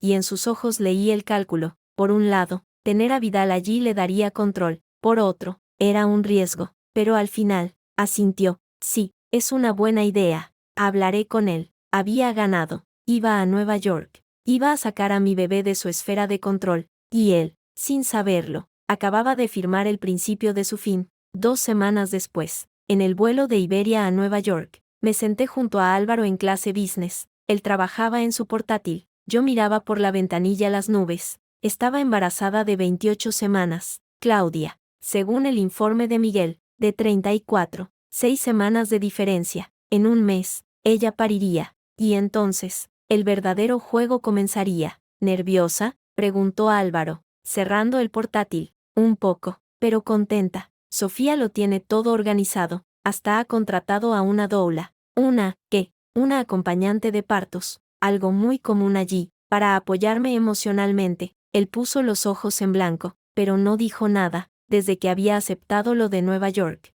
estaba más distante, más irritable, como si supiera que estaba perdiendo el control pero no pudiera hacer nada para evitarlo. Oye, dije, como si se me ocurriera de repente, he estado pensando en nombres. Si es niño y niña, ¿qué te parece Lucas y Martina? Me gusta Martina, pero Lucas, no sé, es muy común. ¿Y tu abuelo, Alberto? Alberto me gusta más, dijo, y una sombra cruzó su rostro. Alberto era también el nombre de su padre, y del hijo que esperaba Claudia, según el documento de reconocimiento de paternidad que Miguel había fotografiado. Alberto, el heredero legítimo, Alberto y Martina. Entonces, dije, observando su reacción, suena bien, ¿no? Sí, murmuró, suena bien. Volvió a su portátil. Yo cerré los ojos, fingiendo dormir. Dentro de mí, mi hijo, mi único hijo, daba una patadita. Le puse la mano en el vientre, prometiéndole en silencio que lo protegería. De todo, de todos. Nueva York era un caos maravilloso. El apartamento de Sofía en el Upper East Side era espacioso, luminoso, y estaba lleno de vida. Mi hermana, con su pelo corto y rojo y su actitud de puedo con todo, me recibió con un abrazo que casi me ahogó. Dios, estás enorme, dijo, separándose para mirarme, y preciosa, y yo aquí, a tu entera disposición. He contratado a un guardaespaldas. Por cierto, por si acaso, ¿un guardaespaldas? Sofía, eso es excesivo. ¿Excesivo? Vane, tu marido te tiene un seguro de vida de 2 millones. Yo no me fío ni de su sombra. Se llama Tony, es ex FBI, y va a estar pendiente de ti cuando yo no pueda. Álvaro, que estaba entrando con las maletas, oyó la última parte. ¿Guardaespaldas? ¿Para qué? Para Vanessa, dijo Sofía, mirándole directamente, sin sonreír. Nueva York es grande y está embarazada. Por seguridad, yo puedo cuidar de mi mujer, dijo Álvaro, con frialdad. Claro que sí, cuando estés, pero vas a tener que volver a España en 2 semanas, ¿verdad? Por la firma de la contrata de la obra de Barcelona, así que mientras no estés, Tony se encargará. El intercambio de miradas entre ellos estaba cargado de electricidad. Sofía no hacía ningún esfuerzo por ocultar su desprecio. Álvaro, por su parte, la miraba como a un obstáculo molesto. Como quieras, dijo finalmente, y se dirigió a la habitación de invitados. Sofía me guiñó un ojo. El primer asalto, ganado. Ahora, mañana, tienes cita en el New York Presbyterian, con el Dr. Benjamin Levy, el mejor obstetra de la ciudad, y amigo mío. Le he contado algunas cosas, lo suficiente para que esté alerta. El hospital era un mundo de acero, cristal y eficiencia. El Dr. Levy era un hombre de unos 60 años, con una calvicie brillante y una sonrisa cálida. Señora de la Torre, un placer. Su hermana me ha hablado mucho de usted, y de su situación única. Me hizo una ecografía exhaustiva. La sala estaba en silencio, solo el zumbido de la máquina y el latido rápido, fuerte, de un solo corazón. Bueno, dijo el Dr. Levy, señalando la pantalla, ahí lo tiene, un bebé, perfecto, sano, y, por lo que veo, niño, susurré, un niño, mi niño, sí, y muy activo, pero, frunció el ceño, solo uno. Su historial médico de España habla de gemelos. Ha habido un error. No hubo error. Doctor, dije, sentándome en la camilla, hubo un soborno. Mi marido pagó a su médico en Madrid para que falsificara los informes y dijera que eran gemelos, porque tiene otro hijo con su amante, y quiere pasarlo como mío. Levy se quedó quieto, el transductor de la ecografía aún en la mano. Luego, lentamente, lo dejó a un lado y se sentó en un taburete rodante. Señora de la Torre, lo que me está contando es muy grave, muy grave. Eso es fraude médico, y, potencialmente, un delito mayor. Lo sé, por eso estoy aquí. Necesito documentación, oficial, certificada, de este hospital, que acredite que estoy embarazada de un solo feto, y necesito su testimonio, si llega el caso. Levy asintió, lentamente. Lo haré, pero hay más. Su hermana me ha dado su historial completo, sus niveles de beta-HCG, las primeras ecografías, todo apunta a un embarazo único desde el principio. La historia de los gemelos es una fabricación, y tengo colegas en España. ¿Puedo hacer algunas consultas discretas sobre el doctor Vidal, verdad? Ernesto Vidal, pero tenga cuidado, es un hombre poderoso. En Madrid, quizás, pero aquí, en mi hospital, mando yo. Se levantó. Voy a preparar un informe completo, y se lo daré, y a su abogado también, con una copia en la nube, a buen recaudo. Al salir del hospital, con el informe que certificaba mi embarazo único en la mano, me sentí más ligera. Tenía un arma, una verdad documentada, imposible de refutar. Esa noche, en el apartamento, Álvaro estaba nervioso. ¿Y bien? ¿Qué tal la ecografía? ¿Los niños bien? Perfectamente, dije, sonriendo. Los dos, moviéndose como locos. El doctor Levy dice que todo va sobre ruedas, y que, efectivamente, son gemelos. Vi cómo exhalaba, aliviado. Menos mal, a veces me preocupo. Con el cambio, el viaje, no pasa nada. Estoy en las mejores manos. Oye, el doctor Levy ha sugerido que, dado que son gemelos, lo ideal sería programar una cesárea para la semana 38, para evitar riesgos. Eso sería, a finales de enero, más o menos. Eso, coincide con las fechas de Vidal, dijo Álvaro, pensativo. Bien, muy bien. Entonces todo está sincronizado, con el parto de Claudia, previsto para mediados de diciembre. Ella pariría 6 semanas antes, 6 semanas en las que Álvaro tendría que esconder a un recién nacido. ¿Dónde? en el apartamento de Claudia en Madrid, o lo traería aquí, a Nueva York, para presentarlo como gemelo en enero? Álvaro, dije, de repente, he estado pensando, cuando nazcan, quiero que el que nazca primero lleve tu nombre, Alberto, y la segunda, si es niña, Martina. Pero, ¿y si los dos son niños? ¿O las dos niñas? Él se encogió de hombros. Ya encontraremos otro nombre. No te preocupes por eso ahora. Es que quiero que esté todo atado, como tu padre dice, sin sorpresas. Me acerqué a él, poniéndole las manos en el pecho. Dime la verdad, ¿estás contento con todo esto? Porque a veces me pareces distante. Me miró,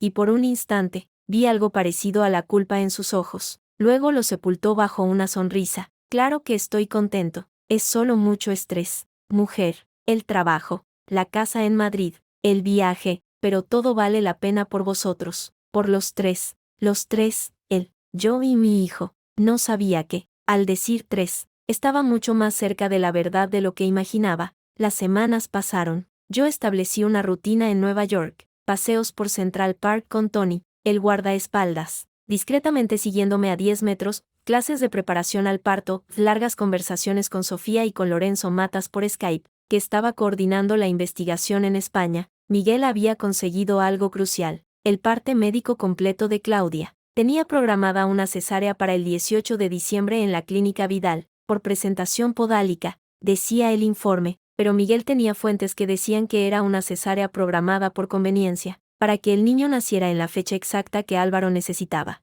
Y hay más, me dijo Miguel en una llamada, Álvaro ha sacado un pasaporte falso, para un bebé, a nombre de Alberto Romero de la Torre, con fecha de nacimiento estimada, 15 de enero, la fecha de tu supuesto parto. Dios mío, susurré, ¿dónde lo ha hecho? En el mismo sitio donde falsificó vuestro certificado de matrimonio en Gibraltar. Tienen un contacto, está todo preparado, Vanessa, para traer al niño de Claudia aquí, y registrarlo como gemelo tuyo. Colgué, temblando. Era real, todo era horriblemente real. Tenía el plan completo ante mí, y tenía que actuar. El 15 de diciembre, Álvaro anunció que tenía que volver a España por una emergencia en la obra de Barcelona. Era mentira. Claudia iba a dar a luz en 3 días. Iré y volveré en una semana, dijo, haciéndome la maleta frente a mí. Apenas te darás cuenta. Te echaré de menos, dije, abrazándole. Y los bebés también. Se mueven más cuando estás tú. Cuídate mucho. Y no hagas tonterías. Descansa. Cuando se fue, Sofía entró en la habitación.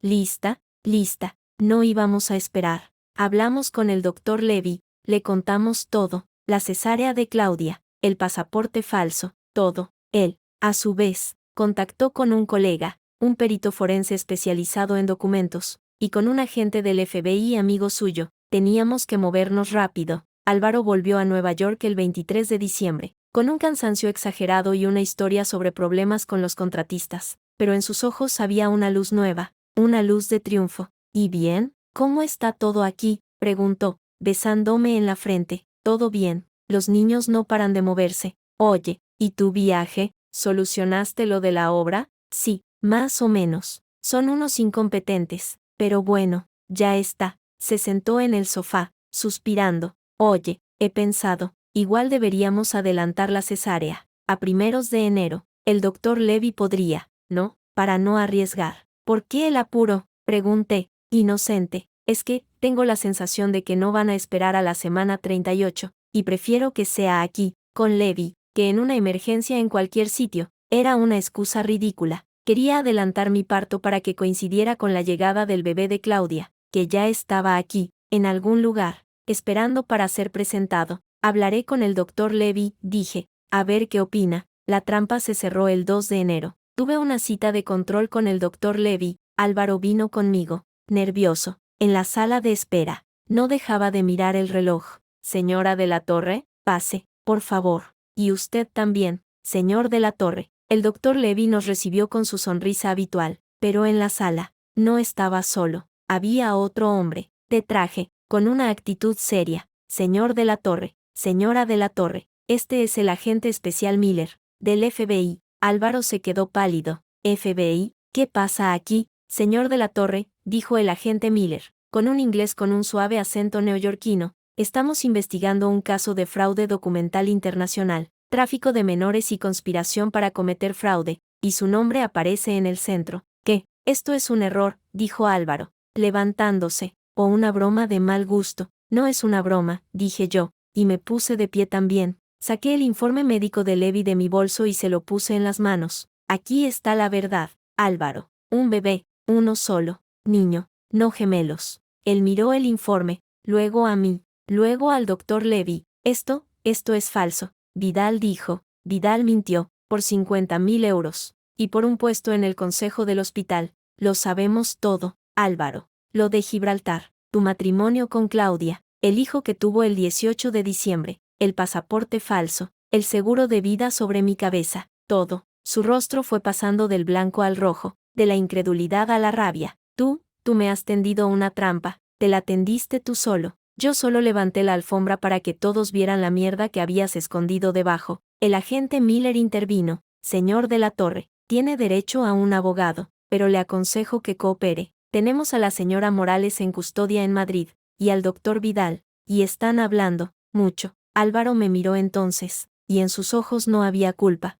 ni arrepentimiento, solo odio, un odio puro, virulento. Eres una puta bruja, escupió, te di todo, una vida perfecta, me diste una jaula dorada, y una mentira como compañera de celda, pero se acabó, Álvaro, se acabó el teatro. Me acerqué a él, hasta estar a un palmo de su cara. Ahora vas a saber lo que es perderlo todo, el dinero, el nombre, la libertad, y a tu hijo, porque te aseguro que no te va a volver a ver nunca. Giré sobre mis talones y salí de la sala, dejándolo allí, rodeado por la verdad y por las consecuencias de sus actos. En el pasillo, Sofía me esperaba, con los brazos abiertos, y detrás de ella, asomándose por una puerta, estaba el doctor Levi, con una carpeta en las manos. Es un informe completo, dijo, con todo, listo para presentar donde haga falta. Lo tomé, no era solo un informe médico, era mi libertad, y la de mi hijo, fuera, en las calles de Nueva York. La nieve empezaba a caer, cubriendo la ciudad de un manto blanco y limpio, como una página en blanco, como un nuevo comienzo. El regreso a Madrid fue muy diferente a mi partida. No volvía con un embarazo de mentira y un marido de fachada. Volvía con mi hijo de 3 semanas, Lucas, en mis brazos, y con una orden de alejamiento contra su padre. El vuelo de regreso fue un viaje hacia mi nueva vida, mientras la que dejaba atrás ardía en los periódicos. El escándalo de la Torre, bigamia, sobornos y un bebé fantasma, gritaba el país en su portada. La caída de un heredero, respondía El Mundo. Mi rostro, serio, sosteniendo a Lucas, estaba en todas partes. El de Álvaro, con expresión demacrada saliendo del juzgado, también. Lorenzo Matas me esperaba en Barajas, no con un coche, sino con una furgoneta blindada. Las cosas se han puesto feas, dijo, sin preámbulos, mientras el conductor nos llevaba a un piso seguro en Chamberí. Tu marido está libre bajo fianza, pero desesperado, y la prensa es un enjambre. Aquí estará segura. El piso seguro resultó ser un ático minimalista, con vistas a la ciudad, propiedad de un cliente anónimo de Matas. Sofía ya estaba allí, con un portátil y una montaña de documentos. Hermana, dijo, levantándose para abrazarme y luego a Lucas. Valiente hasta el final, has plantado cara al FBI, te adoro. ¿Y las cosas aquí? Pregunté, dejando el capazo de Lucas en el sofá. Sofía hizo una mueca. Un circo. Los de la Torre están intentando cerrar filas, acusándote de ser una cazafortunas que quiere destruir a su marido. Tu suegro ha dado una rueda de prensa diciendo que todo es un malentendido y que la familia se reunirá en privado. Mentiras, por supuesto. ¿Y Claudia? Pregunté, aunque ya intuía la respuesta. En paradero desconocido, o eso dice su abogado, pero según Miguel, está en un balneario de Andalucía, con el niño, asustada, y con razón. Si Álvaro cae, ella cae con él. A no ser que hable, terminé yo, y culpe a él de todo. Matas asintió, sirviéndose un whisky. Exacto, y por eso, mañana empieza el baile, la vista preliminar, tú, el testigo estrella, y él, intentando no ahogarse. La sala de vistas del juzgado de lo penal número 7 de Madrid era más pequeña de lo que esperaba, pero estaba abarrotada, prensa, curiosos, y en la primera fila, mi padre, con la mandíbula apretada, y al otro lado, mis suegros, pálidos como la cera. Álvaro estaba en el banquillo, con un traje caro que ahora le quedaba holgado. No me miró cuando entré. El juez, un hombre mayor de gesto cansado, dio comienzo a la vista. El fiscal, un tipo joven y ambicioso, fue directo al grano. Señoría, estamos ante uno de los casos de perjurio y estafa más elaborados que he visto en mi carrera. El acusado, Álvaro de la Torre, organizó una doble vida que incluía bigamia, soborno a personal médico, falsificación de documentos, y un plan para defraudar a su legítima esposa y a su propia familia de una herencia valorada en millones. El abogado de Álvaro, un veterano caro llamado Urrutia, se levantó con desdén. Señoría, mi cliente es un empresario respetado, víctima de una campaña de desprestigio orquestada por su esposa, que busca un divorcio jugoso. Todos son suposiciones y montajes. Incluso esa supuesta boda en Gibraltar podría ser falsificada. Tenemos el certificado original, intervino el fiscal, y el testimonio del oficial que ofició la ceremonia, que está dispuesto a declarar por videoconferencia. La primera bomba. Urrutia palideció ligeramente. Álvaro, en el banquillo, apretó los puños. Luego me llamaron a declarar. Al subir al estrado, jurando decir la verdad, sentí los ojos de todos sobre mí, los de los periodistas, ávidos, los de mis suegros, llenos de odio, los de mi padre, de orgullo, y los de Álvaro, por fin, encontrando los míos. En ellos no había arrepentimiento, solo rabia, una rabia íntima, venenosa, de quien ha sido descubierto. El fiscal fue amable, casi paternal. Señora Romero, cuéntenos, ¿cuándo sospechó que su matrimonio no era lo que parecía? Respiré hondo, y conté todo, desde la conversación en el pasillo de la clínica, la investigación de Miguel, el descubrimiento de la boda en Gibraltar, la carpeta Proyecto C, el seguro de vida. La voz me tembló solo al hablar de Lucas, de mi hijo, que había sido usado como moneda de cambio antes de nacer. Él no quería una familia, dije, mirando directamente a Álvaro, quería un trámite, un vientre de alquiler de lujo para producir un heredero legítimo, mientras su verdadera familia, su mujer y su hijo, esperaban en la sombra para ocupar nuestro lugar. Mentiras, gritó Álvaro, levantándose, son todo mentiras. La quiero, siempre la he querido. El juez golpeó el mazo. Señor de la Torre, un mínimo de decoro o le hago abandonar la sala. Su abogado tendrá su turno. Álvaro se dejó caer en el asiento, temblando de furia. Yo continué, describiendo el viaje a Nueva York, la confrontación con el Dr. Levy y el agente del FBI. Cuando mencioné el pasaporte falso para el bebé de Claudia, un murmullo recorrió la sala. ¿Tiene pruebas de todo esto?, preguntó el fiscal.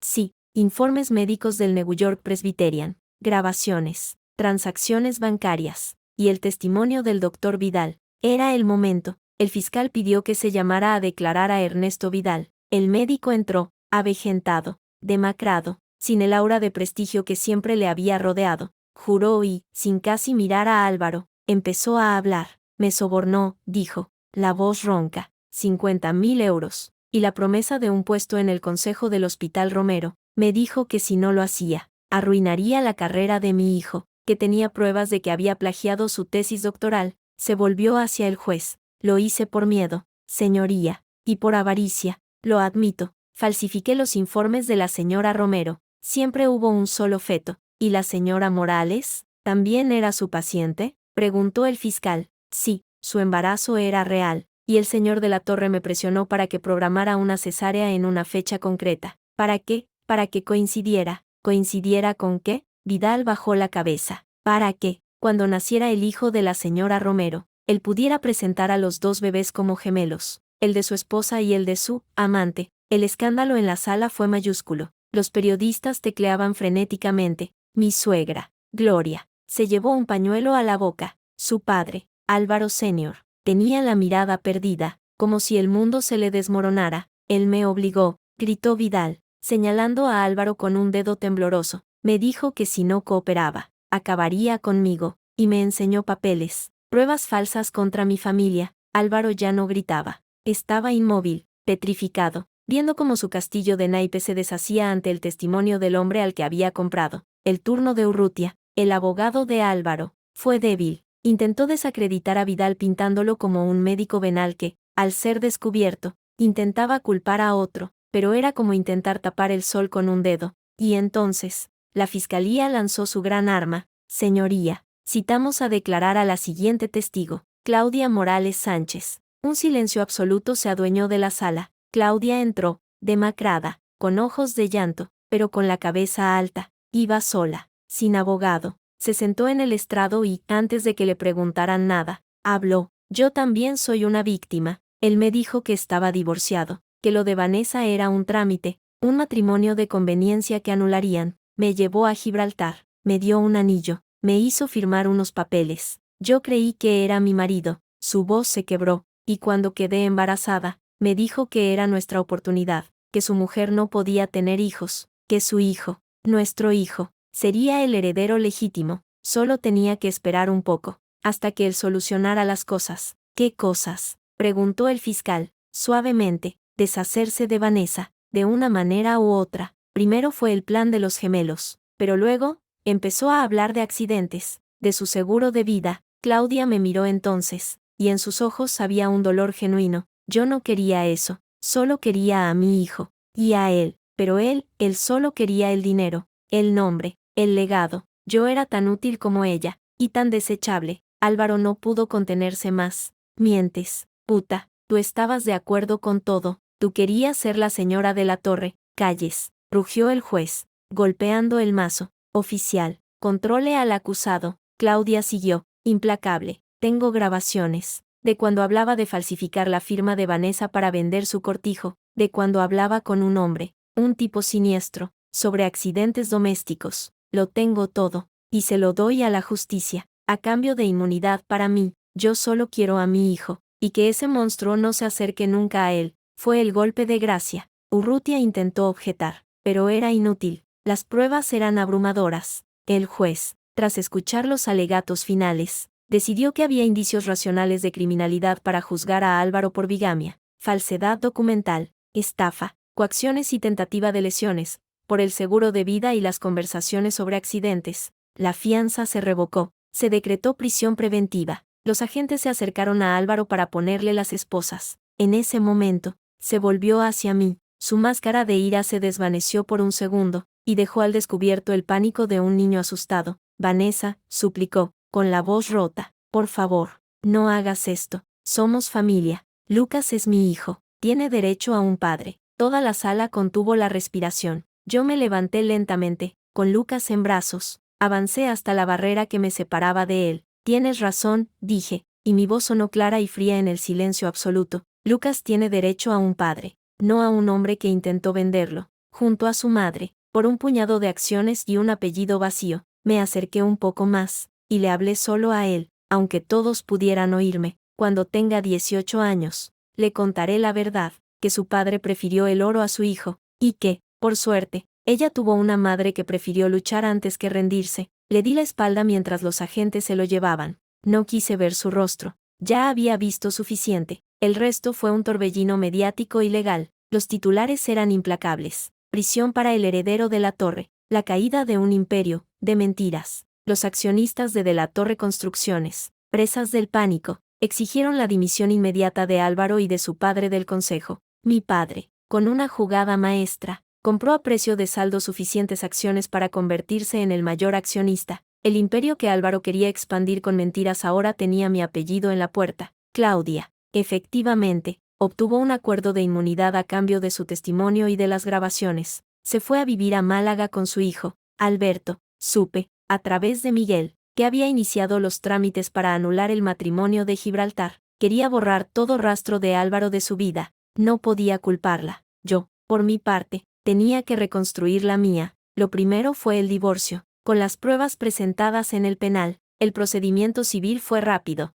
Obtuve la custodia exclusiva de Lucas, una pensión alimenticia abultada, y la mitad del patrimonio ganancial, que resultó ser mucho menos de lo que parecía. Álvaro había hipotecado y endeudado casi todo para financiar su doble vida, pero me quedé con el ático de Salamanca, y, lo más importante, con mi cortijo, el que había intentado vender a mis espaldas. Una tarde de finales de primavera, estaba en el salón de ese mismo ático, ahora vacío de sus muebles impersonales y lleno de cajas de mudanza, cuando llamaron al timbre. Era Miguel. Pensé que te habrías ido ya, dijo, entrando. Lucas dormía en su Moisés, junto a la ventana. Mañana me voy al cortijo, necesito aire limpio, y silencio. Lo entiendo. Se quedó de pie, incómodo. Oye, Vanessa, he venido a despedirme, y a darte esto. Me tendió un sobre. Dentro había una fotografía de Claudia y su hijo, en un parque de Málaga. El niño, Alberto, sonreía. Se parecía a Álvaro, pero su sonrisa era inocente, pura.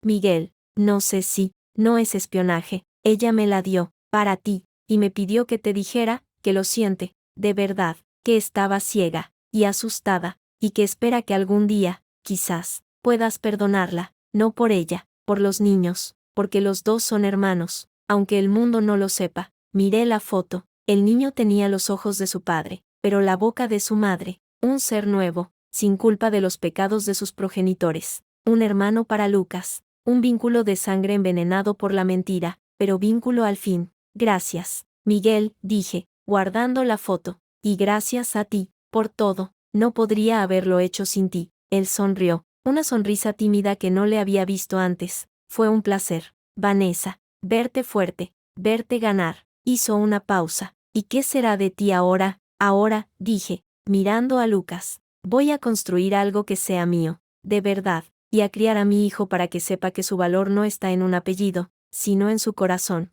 Miguel asintió, y antes de irse, se inclinó y dejó un suave beso en mi mejilla. Que tengas suerte, Vanessa Romero, te la mereces. La víspera de mi partida al cortijo, recibí una última visita inesperada. Mis suegros, o, más bien, mis ex-suegros. Los recibí en el ático casi vacío. Parecían haber envejecido 20 años. Vanessa, empezó Gloria, con una voz que ya no era de hierro, sino de papel. Hemos venido a despedirnos, y a pedirte perdón. Álvaro Senior permanecía callado, la mirada clavada en el suelo. Nunca lo había visto así, derrotado. El perdón no se pide, se gana, dije, sin dureza, pero sin concesiones, y ustedes no han hecho nada para ganárselo. Solo han intentado salvar las apariencias. Como siempre, hemos perdido todo, dijo el viejo de la torre, y su voz era un susurro áspero. La empresa, el nombre, nuestro hijo, todo por su ambición, y por nuestra ceguera, por no ver lo que era.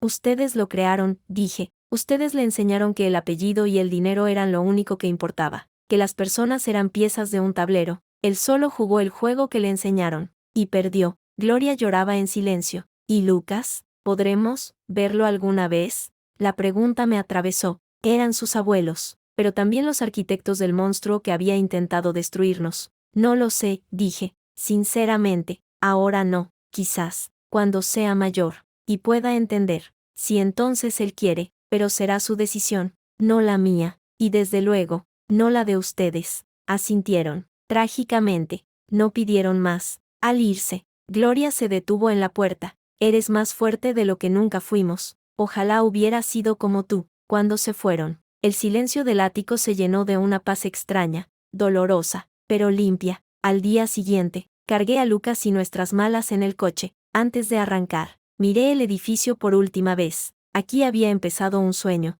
y aquí había despertado de una pesadilla. Puse rumbo a Toledo, a mi cortijo, a mi tierra, a mi vida, la que, por fin, empezaba. 2 años después, el olor a pintura fresca y café recién hecho flotaba en el aire de lo que había sido una antigua bodega en el barrio de las Letras. Ahora, las paredes de ladrillo visto y la luz que entraba a raudales por los ventanales industriales albergaban cunas, diseño para nuevos comienzos. Mi estudio, mi criatura, la que había parido sin dolor, con cada contrato firmado, cada cliente satisfecho, cada noche en vela dibujando planos con Lucía durmiendo en un portabebés a mi espalda. La inauguración estaba en su punto álgido, el local bullía de gente, antiguos clientes de mi etapa como diseñadora para otros, colegas, prensa especializada, amigos que habían permanecido a mi lado cuando el escándalo era la única cosa por la que me conocían, y en un rincón, vigilando la puerta con una sonrisa discreta, estaba Miguel. No era mi guardaespaldas, era algo más, algo tranquilo, constante, que había ido creciendo entre los escombros de mi vieja vida, como la hiedra entre las ruinas. Señora Romero,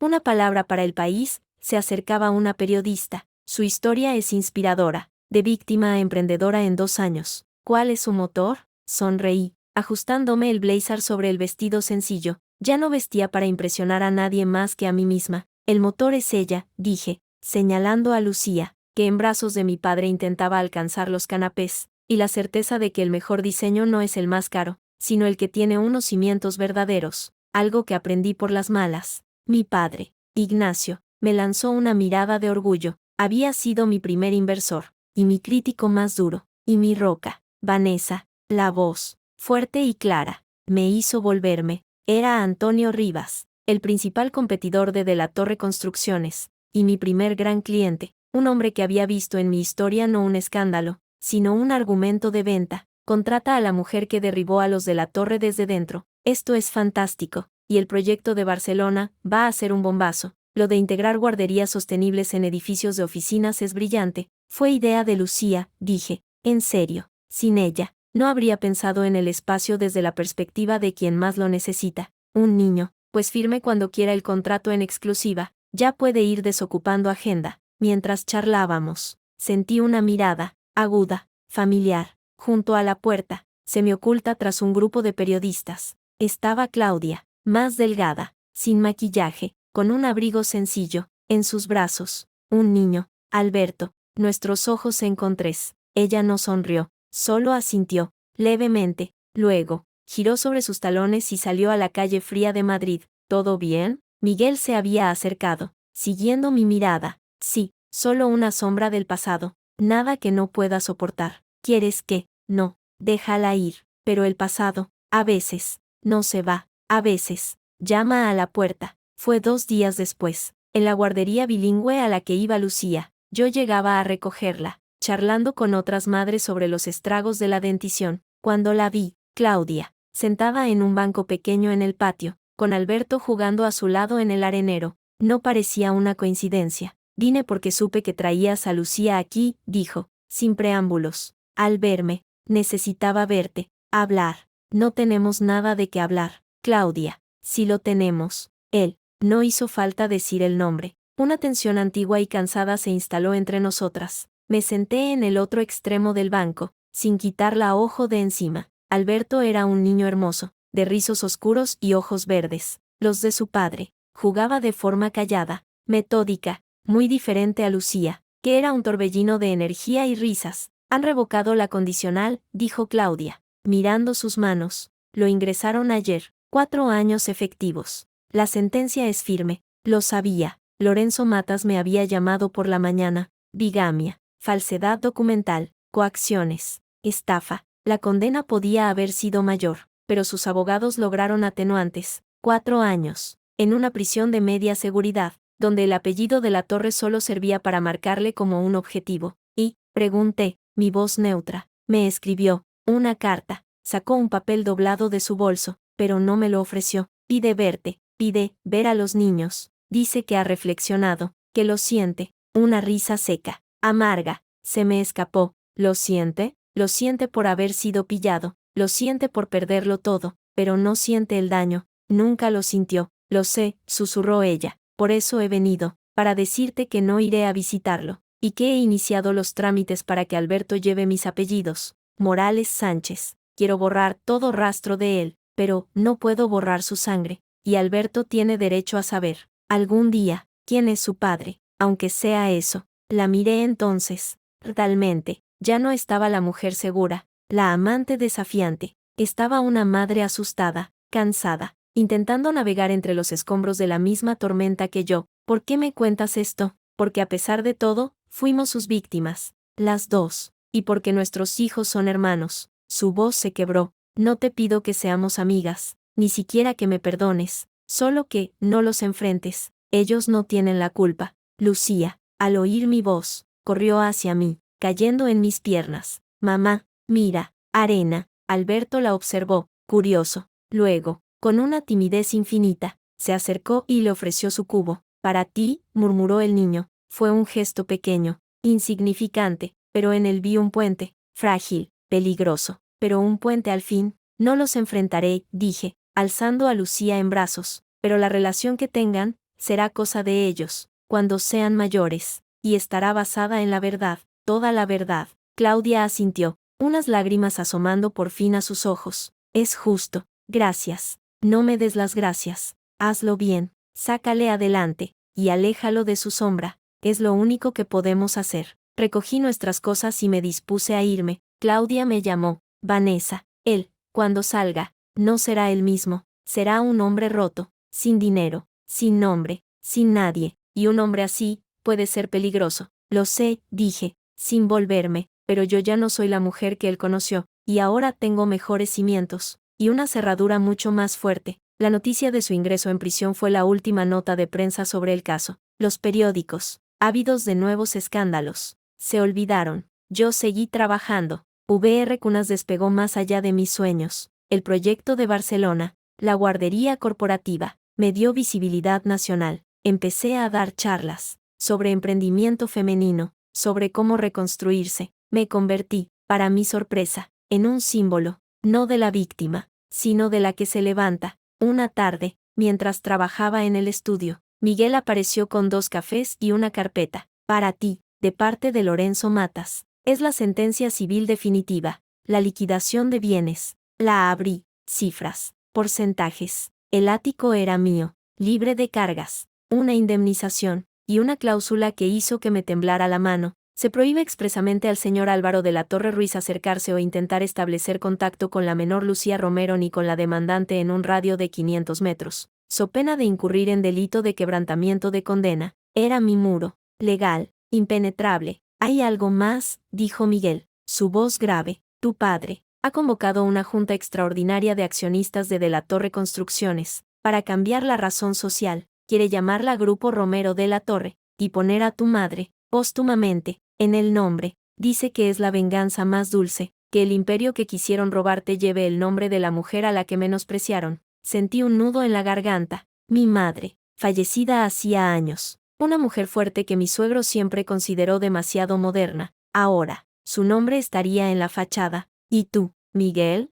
pregunté, cambiando de tema. ¿No te aburres de vigilar a una mujer que ya no necesita vigilancia? Él esbozó su media sonrisa, la que empezaba a derretirme por dentro. ¿Quién dice que te vigilo? Tal vez solo me gusta tu compañía. Y la de esa pequeña monstruitas, dijo, señalando a Lucía, que dormitaba en su colchoneta de juegos. ¿Y si te ofreciera un contrato formal?, dije, jugueteando con un lápiz. Jefe de seguridad de VR Cunas, y socio, en algunos proyectos, los que requieran, mirada detectivesca. ¿Socio?, levantó una ceja. Eso suena a compromiso a largo plazo, señora Romero. Suena a lo que es, dije, sosteniendo su mirada, una propuesta seria, de una mujer que ya no tiene miedo de construir cosas que duren. Él no respondió con palabras. Se acercó, tomó mi mano y la llevó a sus labios. Un beso suave, en los nudillos, un sello, un nuevo comienzo. El día que Álvaro entró en prisión, no fui, no quise darle el espectáculo, pero el día que mi padre cambió el nombre de la empresa,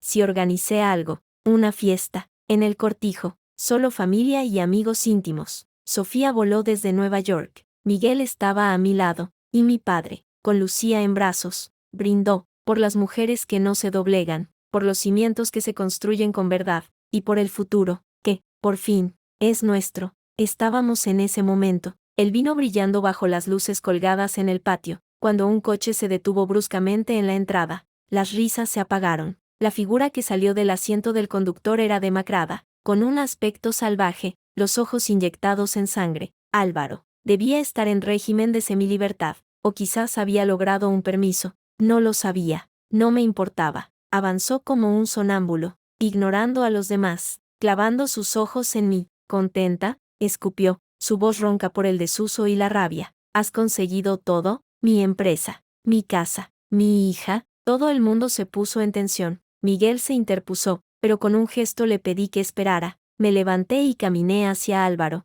hasta quedar a 1 metro de él. Olía a sudor y a derrota. No he conseguido nada tuyo, Álvaro. Solo he recuperado lo mío, y he construido lo nuestro, lo de Lucía y yo, lo que tú nunca quisiste, algo real. Es mi hija, rugió, y vi el pánico, la desesperación de quien ha perdido el control de todo. Tiene mi sangre. Sí, dije, con una calma que resonó en el silencio del patio, y por eso, algún día, cuando sea adulta, le contaré quién eras, qué fuiste capaz de hacer, y le dejaré a ella decidir si quiere rascar la superficie de esa sangre, pero hasta entonces, no te acercarás, no la tocarás, no contaminarás su mundo con tus mentiras. No puedes hacerme esto. Su grito era de animal herido. Soy su padre. No, dije, y mi voz, por fin, estalló, clara como un cristal, cortante como una navaja. Un padre protege, un padre ama, Un padre construye, tú solo quisiste poseer, usar,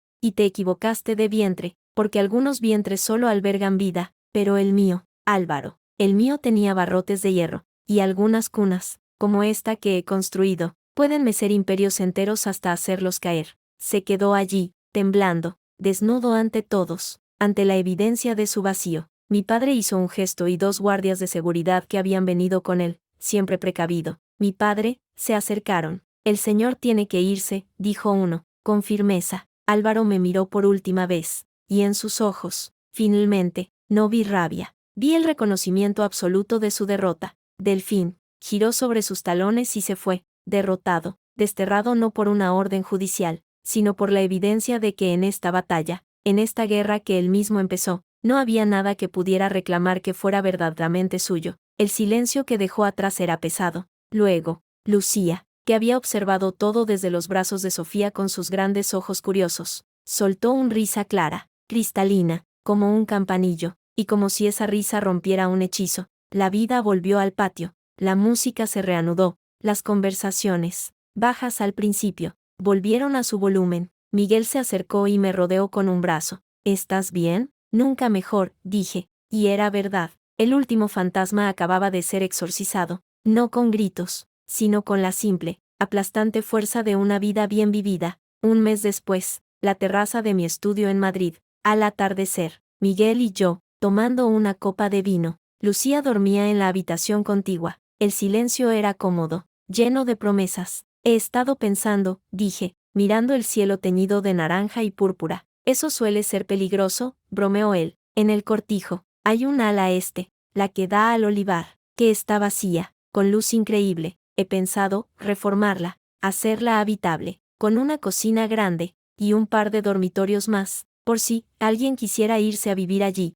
de forma permanente. Miguel dejó su copa, me miró, serio. ¿Estás hablando de lo que creo que estás hablando, Vanessa Romero? Estoy hablando de cimientos, Miguel, de construir algo desde el principio, sobre terreno firme, con alguien en quien confío, con alguien que me quiere a mí, y a Lucía, por lo que somos, no por lo que podemos darle. Eso es mucho terreno firme, dijo, su voz un poco ronca, y un compromiso muy serio. Lo sé, por eso te lo ofrezco a ti, porque después de todo lo que he visto, después de toda la mentira, reconozco la verdad cuando la tengo delante, y la quiero cerca, para siempre. Él no dijo nada, se levantó, vino hasta mí, y me besó. No era un beso de pasión desesperada, era un beso de llegada a casa, de promesa, de futuro. Cuando nos separamos, me susurró al oído, entonces habrá que hacer planes, y comprar más materiales, porque ese ala este suena a proyecto a largo plazo, y a mí me gusta hacer bien las cosas.